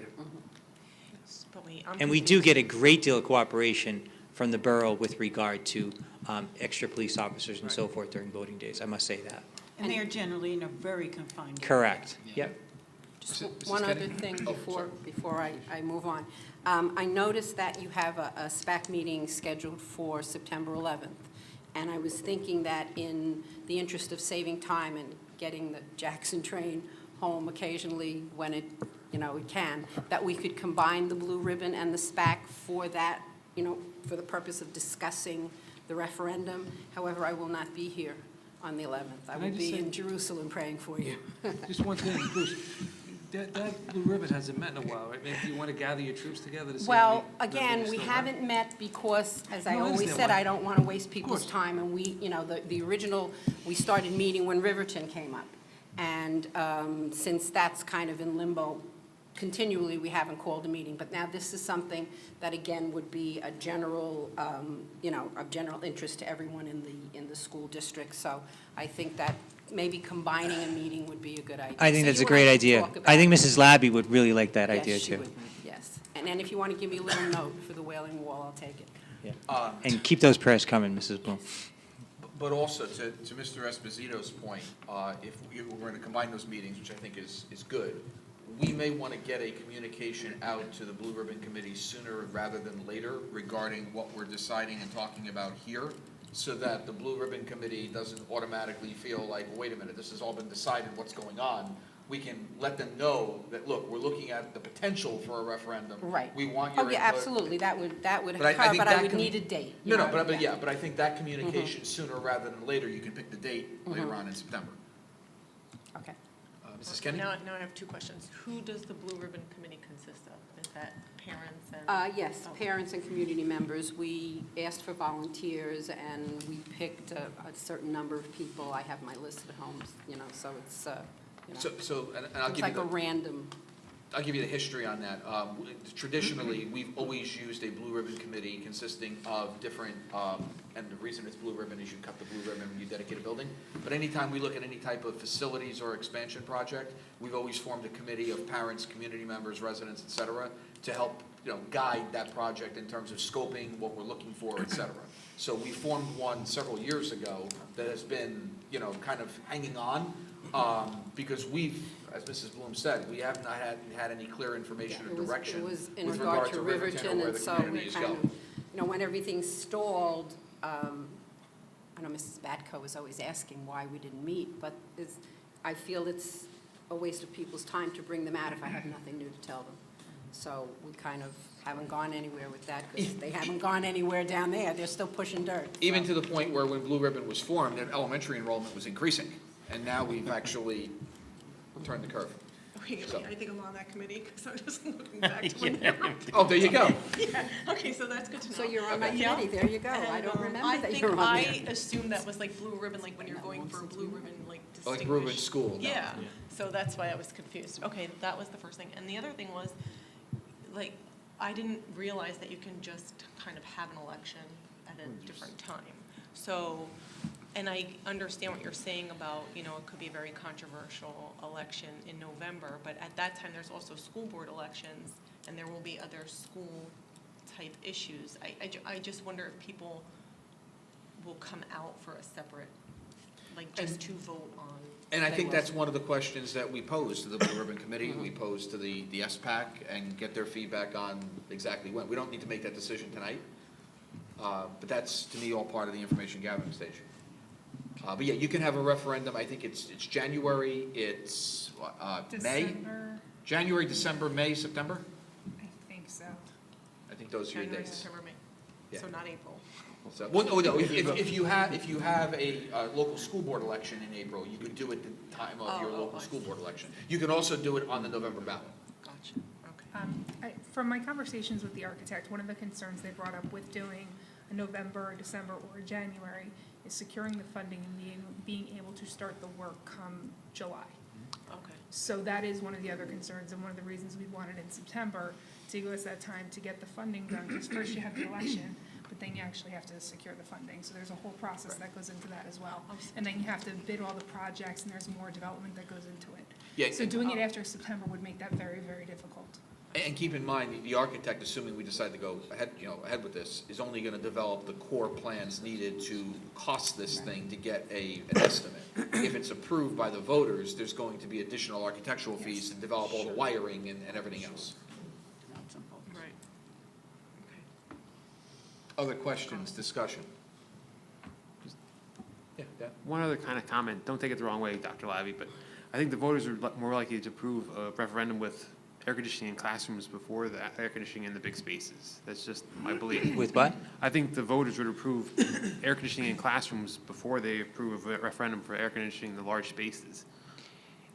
That's just my belief. I just think it would be easier to get out there, so I don't know what the cost difference would be, but. But it's all going to be part of the same package. I mean, The, isn't no, that the, what- you'd have to replace the unit ventilators. I know it's going to be more costly, but I think. It would be about $50 million more just to do all of the classrooms in the district overall. It's over $50 million, because you're also talking about upgrading all of the power, in addition to Right. the unit ventilators, in addition to the other mechanicals that go into that. So after the unit ventilators are updated, what's the number, about So, but, 25 million to finish the job? but just to go back to Mr. Balka's point, again, I mean, you want the it wouldn't referendum make passed. sense to go ahead and put in air conditioning where you have windows that are not sealed and allowing in hot air. I mean, or doors of the same nature. And again, or mechanicals that are not the most efficient that they can be. And then finally, to not have the infrastructure. Currently, there is one of our schools in our district where the parents want to actually pay for air conditioners, window air conditioners. We can't put them in because of the infrastructure. So, again, yes, I could see how people might feel that put the air conditioning in first, but logically, that's not the first step. The first step is sealing the environment. then putting in that air conditioning after that. Is that what you're suggesting? I'm just thinking, Well, no, I mean, I'm if you want just, to I want pass, to get on board your train of thought. So are you suggesting we scale back the other infrastructure improvements and go forward on? That's what I'm thinking, could we get a Plan B price on that maybe, to see, or bring that to the Blue Ribbon Committee, see what the voters, we want I this to just pass, I remember mean. the total dollar amount from the master plan assessment to air condition the whole district was $63 million. So just for the large spaces, we're looking at almost 13 million.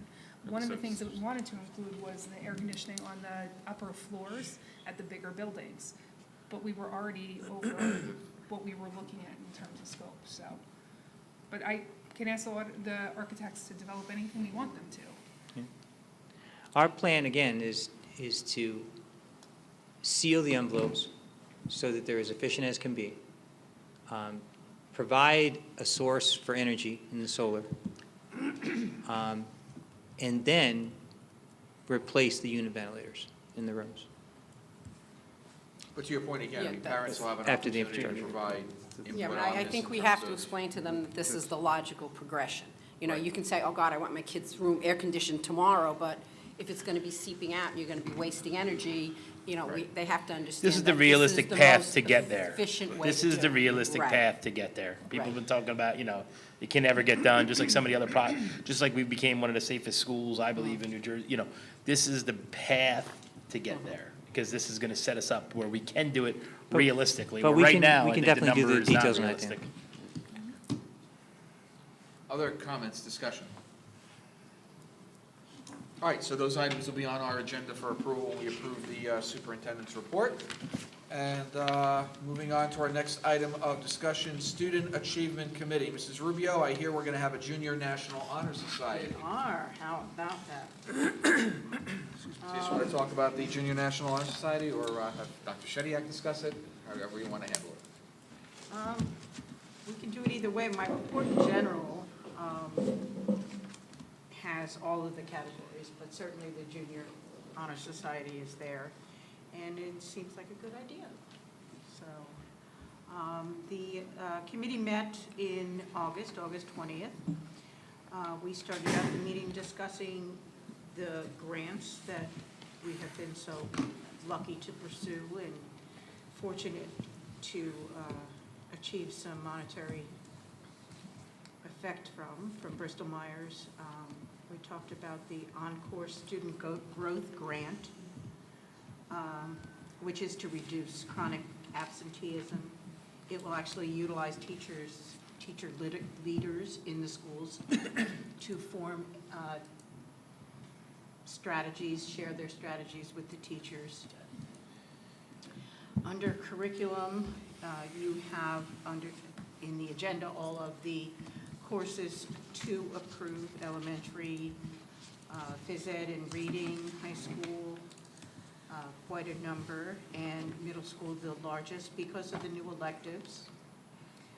These have all been curriculum written for them, and the teachers do have them. And the junior high, National Junior Honor Society will look at an induction process, teacher evaluation, averages, and because of the difference in age, report card comments, discipline reports, things of that nature, not as heavy on the activities as the high school. But under the high school, we did approve or recommend a change from 5 to 3 school-supported clubs, sports, or teams for those looking for induction into the National Honor Society, as these go along with the national guidelines. And there was a name change for a high school psychology course, has been changed to Foundations of Social Behavior. We talked about credit completion summer school. There was only one child from 7th and 8th grade that did not pass, did not complete the requirements for summer school and will review for 7th grade. And our next meeting is on October 5th. Okay, now on the Junior National Honor Society, is that affiliated with the National Honor Society, or Yes. is it our own homegrown? No, it is affiliated with it. It is a national group. Okay, A number of schools do have it, and actually, the board approved us submitting an application for it back in May. okay. So we will be working on that. We will, tonight, we're actually approving an advisor for it. Yep. And Mr. Gluhusky submitted to us some proposed guidelines and entrance requirements, and we discussed those at the meeting. Basically, as Mrs. Rubio said, it's going to include academics, character, leadership, service, and a personal essay. And I'm going to be working with Mr. Gluhusky and the middle school administration to develop a rubric on which the students will be evaluated. And it will be open to 7th and 8th grade students. And the deadline is going to be probably around January or February, and there'll be an induction ceremony and so on that will go along with it. Excellent. So that's where we're at with that. Any questions or discussion on the Junior Honor Society? Okay, we'll move on to our Personnel Committee, and I understand you have a Supervisor of Elementary Special Education, Mr. Walsh. I believe Mr. Callahan's the Oh, chair of That's that okay. committee, but That's quite all right. We met Sorry about with that. Dr. Aguiles and Dr. People get you Labby. mixed up all the time. That's right. They do, they're very similar. But we do have Dr. Labby, if you want to, we do have the wonderful candidate that you recommended. We got to meet earlier. She was fantastic. Well, it is a little bit later on our agenda, but if you haven't had the opportunity to take a look at personnel item number 23, I'm proud to ask our Board of Education members to consider our recommendation for appointment to be our new special education elementary supervisor, that person be Ms. Kara Schleyline, who is here with her husband, Joseph. Both of them have been longtime employees in the Sayreville Public Schools. Both of them are, I believe, graduates. Oh, not Joe? Kara, you're my favorite Schleyline. the good one, the good one. Kara is a graduate from Sayreville War Memorial High School, but Joe's an honorary graduate. But as I said during our Personnel Committee meeting, and I know that Mr. Nastor feels the same way, since I've been here in district, I've had the honor and privilege to work with Ms. Schleyline. She is the consummate professional. I happen to love being a director because I get to work with child study team members, and they don't come better than Ms. Schleyline. She was a fierce advocate for her students.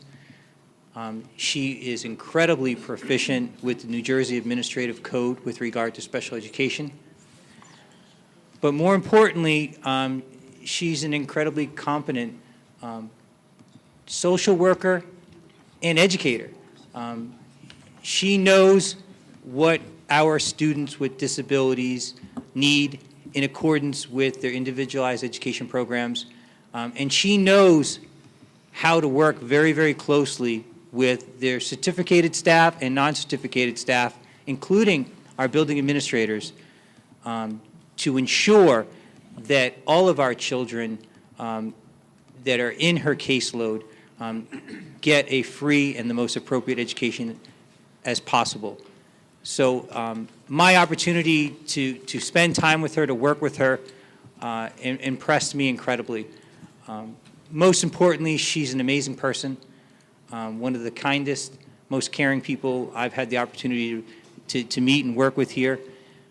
I think she's going to step into this role running.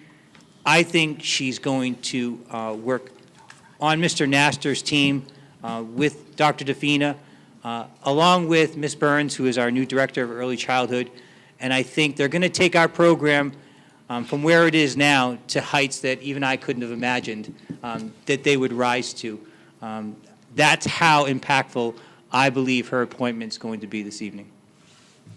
And we've never gone wrong with class of 93, Sayreville. No, we have not. Never. Mr. Schleierlein, congratulations, and we look forward to having you in the new role. I had a chance to interview you earlier today, and in addition to everything that Dr. Labby said, what was clear is that you have a passion for students with special needs. So I know that's going to serve you well in your new role. So congratulations and good luck. Welcome, welcome. All right, thank you, Mr. Callahan. School safety and security, Mr. Esposito, we have a new policy with regard, or new procedure with regard to screening for athletic events. We do. We talked about a whole bunch of things that we might want to implement in the future. What we're doing this year is, and with Dr. Labby, who does a great job in getting the word out on these types of issues, we're no longer allowing any types of bags into our sporting events or our football games especially. And this is, I think, really in lockstep with the whole GMCs, right? I mean, everybody's starting to do this. I mean, we're probably one of the last schools to do it, actually. But I wouldn't say one of the last, but we're definitely, there are definitely other districts that are doing it. yeah, so we're going to implement that this year. We discussed other security measures we're going to take that I wouldn't want to discuss in public. A couple other things, just to give you guys an update. The vestibules are, what do you say, 95% ready. We had an issue with the doors. They're on back order. I think they're going to be ready mid-September, Jimmy told us. So they'll be complete 100% and functional by that time. What else? Jeff Sprague, who's doing an amazing job as our Director of Security, he's coming up with new drills for us, right? For our schools and our kids, so they don't become complacent. And, you know, he's doing an amazing job. So we're happy with that. And as far as the cameras go, Phase 1 and Phase 2 are complete. Principal feedback is amazing. They think it works beautifully. I believe Phase 3 will be completed by February, if my notes are correct. And we'll have cameras inside, outside, and everywhere else in the entire district. Is that correct? Yeah. And I'm going to be honest with you, thanks to you guys and Dr. Labby and Jeff and everybody else, we are still the standard as far as I'm concerned in the state of New Jersey with security. We're above and beyond almost every school that I can think of. So thank you all. That's Great awesome. job. And something you can look forward to, Susan Lawyer from My Central New Jersey reached out to me recently. They're doing a follow-up story on school security. You know, basically after, in the wake of some of these mass shootings, looking at how schools have improved their security, and I had the opportunity to speak with her, and she indicated by far we are ahead of the curve in terms of everything that we're doing. That's great. That's awesome. That's great. Thank you. That article probably will come out sometime this week. Oh, cool. Any questions on the new security procedures? I see a lot of people bringing blankets and chairs and pads into that's all gonna be allowed still, or no? I believe so. I can't imagine blankets and chairs. I think it's more It's bags. September, it's gonna be November when you see that out. Yeah. Well, Like the No, it's seats. the that seats that go on the bleachers. yeah, but those things are going to be checked. Yeah. If you come in with a, you know, it's understandable, especially when it gets cold out. You know, I too, you know, will put a blanket on and so forth. But, you know, our fans and our, you know, residents that come to games, and if you bring a blanket, if you bring one of those chairs with a back that can go on the bleachers, you know, just be prepared for it to be checked. We are going to have greater campus security monitor presence so that we can take the time for instances like that to check those things. So yeah, we're trying to turn over every stone. We're trying to be as careful as we can be, you know, without going ahead and delaying people from getting into games and enjoying the experience of, you know, going to an athletic event or a school-related event.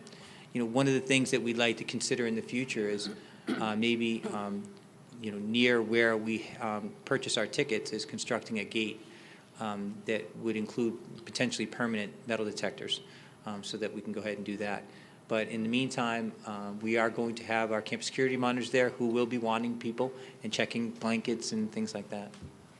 Just once they learn it, because they're not gonna find out about it until they show up at the gate. That's the problem. And you know what?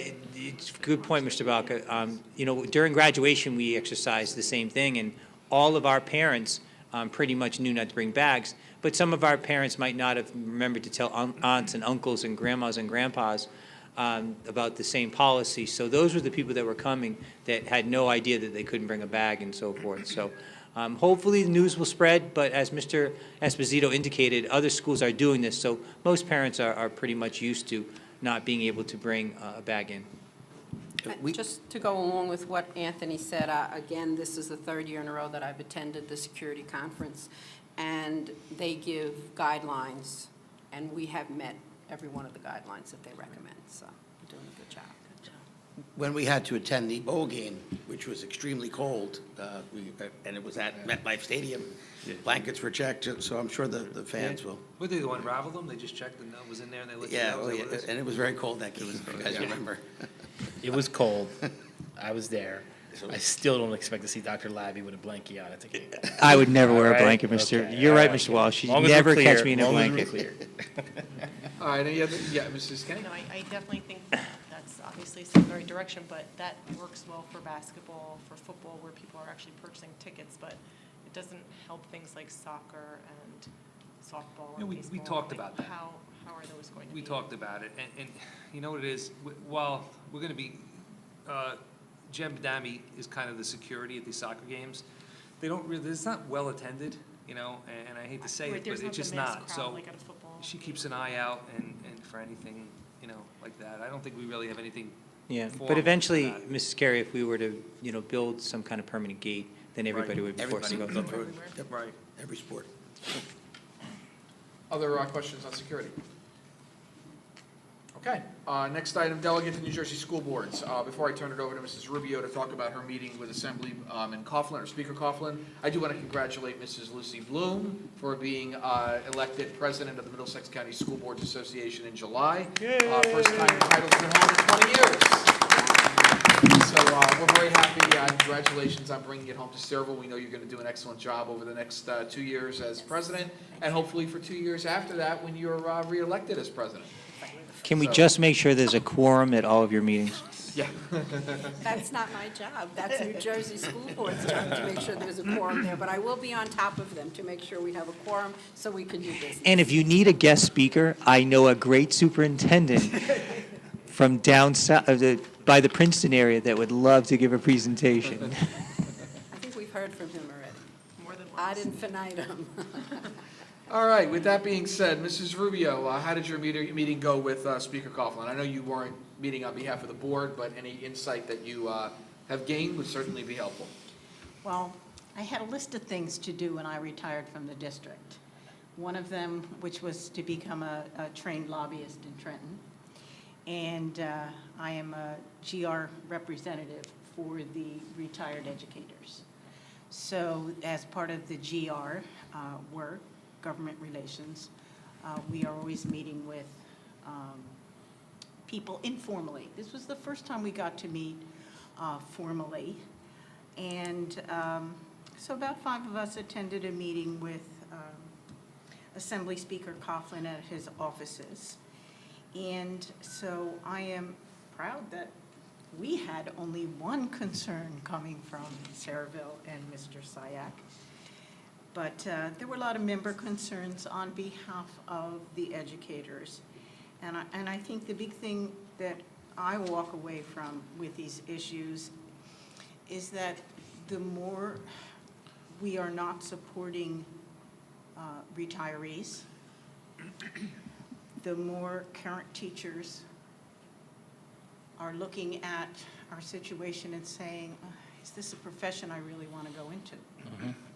So our concern is that our teacher applications will be down, that people will not stay in the profession.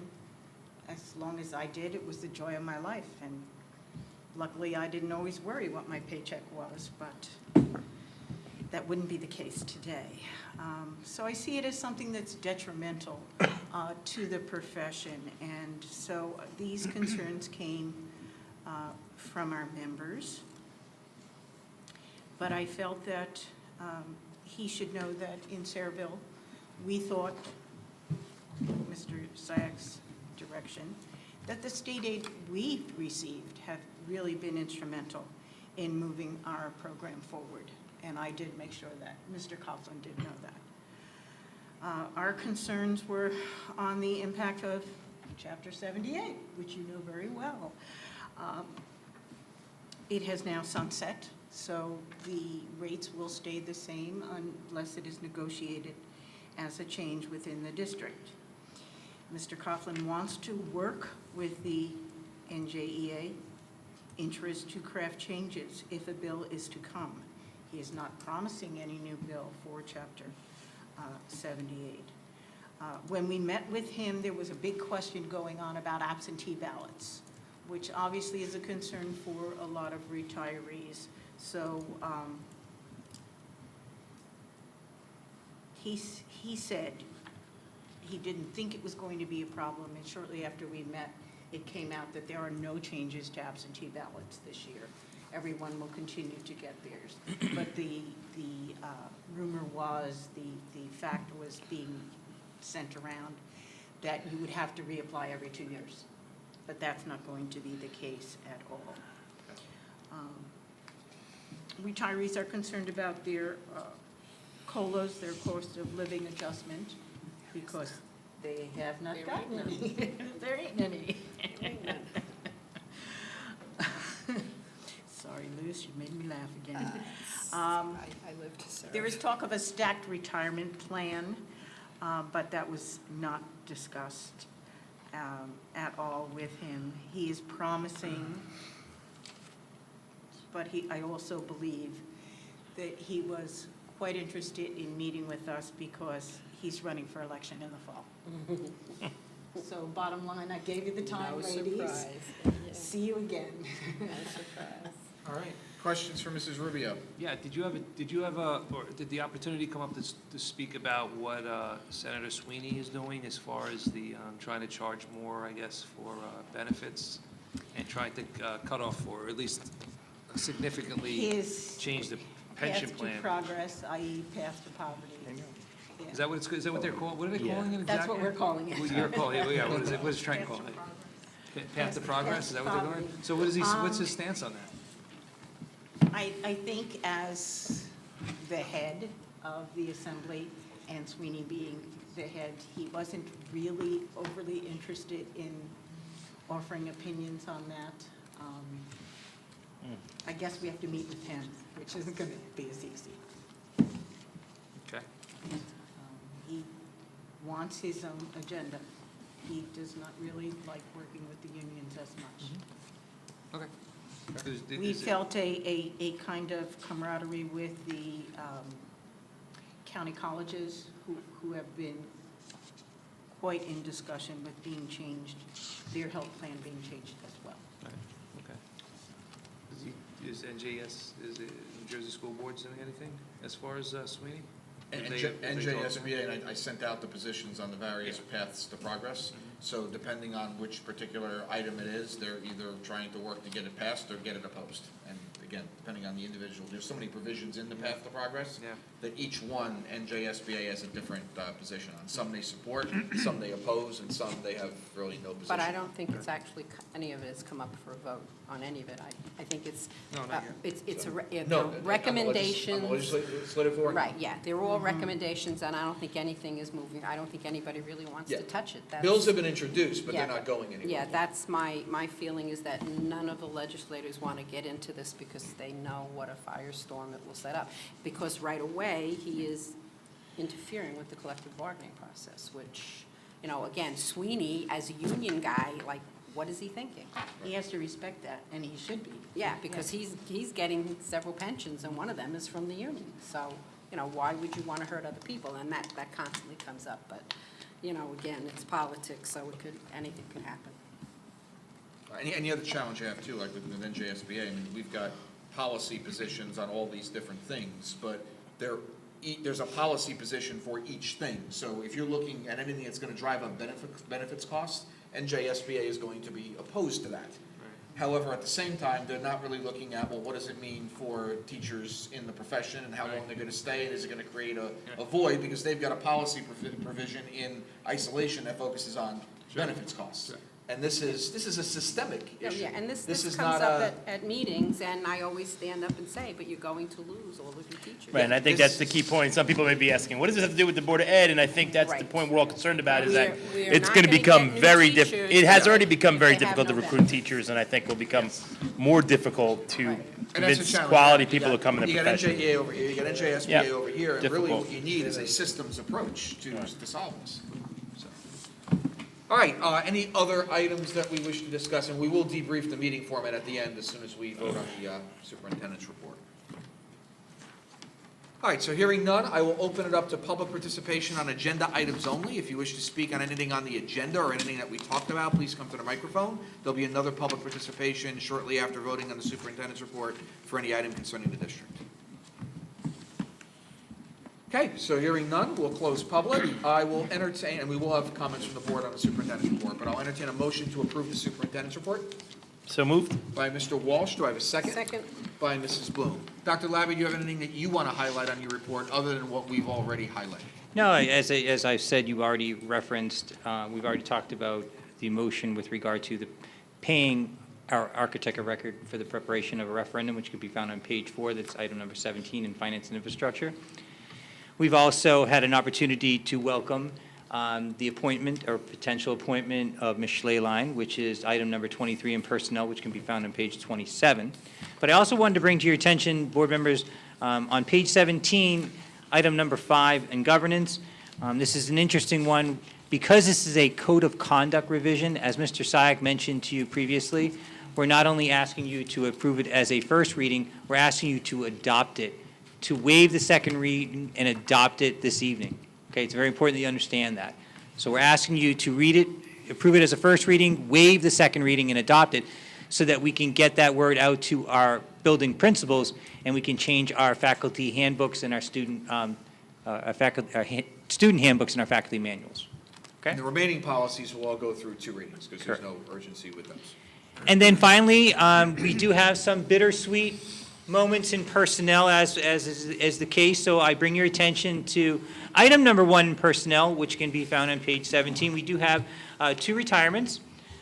We're asking you to accept the retirement of Joanne Leone, as well as Michelle Mattiello. So beginning with Joanne, Joanne Leone started as a substitute bus driver in 1990 before becoming a permanent driver in 1993. She is a beloved driver within the school district, having transported the same families for Our Lady of Victories since 1993, as well as many students attending various Sayreville public schools. Joanne has also served as the union representative for the Transportation Department for the past several years. So on behalf of the faculty, staff, administration, and students in the Sayreville Public Schools, we congratulate Mrs. Leone on her retirement, and we can't thank her enough for the outstanding services that she provided, not only the school district, but of course, the wonderful students here in Sayreville. For the past 25 years, Michelle Mattiello has been a cafeteria worker and has served the students throughout the entire district of Sayreville. She has been part of the Eisenhower team and has been an example of what a true cafeteria worker is. Michelle has such a heart for the students that it shows every single moment of every single day that she works. We will certainly miss her caring demeanor, but heartily congratulate her on this new adventure she will be having in her retirement. Cheers to you, Michelle, and again, on behalf of the administration, faculty, staff, and students of the Sayreville Public Schools, we can't thank Michelle enough, and we certainly wish her nothing but the very, very best in her retirement. And that's it. All right, thank you, Dr. Labby, and congratulations to both of our retirees, and thank you for your service to our children here in Sayreville. All right, we have a motion, and it's been seconded. Ms. Hill, under remarks, I'm going to need to abstain on Finance A, number 20 on page 5, CME Associates. I'm required to abstain on that. Okay. And then, are there any other board member comments or questions on the entire superintendent's report? I think I need to abstain also on number 15 on page 3. Okay. Same with me, Aaron. A, number 15, page 3, 4, abstain.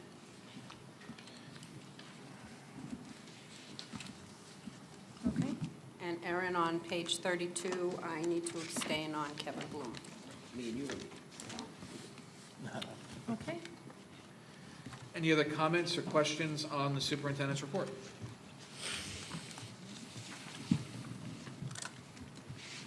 Okay, hearing none, I'll entertain a roll call to approve the superintendent's report.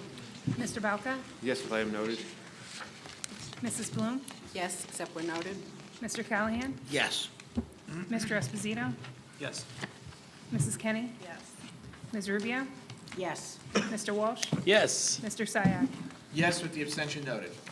So before we open up the public, we're going to fix the AV. So that's one of the things we're going to take away from this, and we'll get something set up so that we don't have to turn around, whether it's looking at the Chromebooks, the laptops, whatever.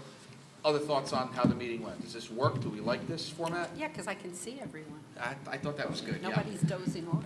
And there was no shortage of discussion, I have to say, No, that. no, this was good. This was very good. Yeah. Did you get all your questions answered? I don't think of them until the morning. I have to sleep. So we're good, we'll just fix the AV issues and we'll proceed? No problems. All right.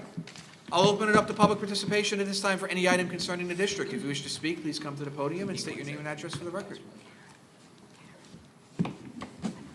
All right, hearing none, we will close public. Our next board meeting will be Tuesday, September 17th. Thank you for coming. Have a great start of the school year, and I'll entertain a motion to adjourn. So moved. By Mrs. Bloom, do I have a second? Second. By Mr. Callahan. All in favor? Aye. Aye. Opposed? Carried.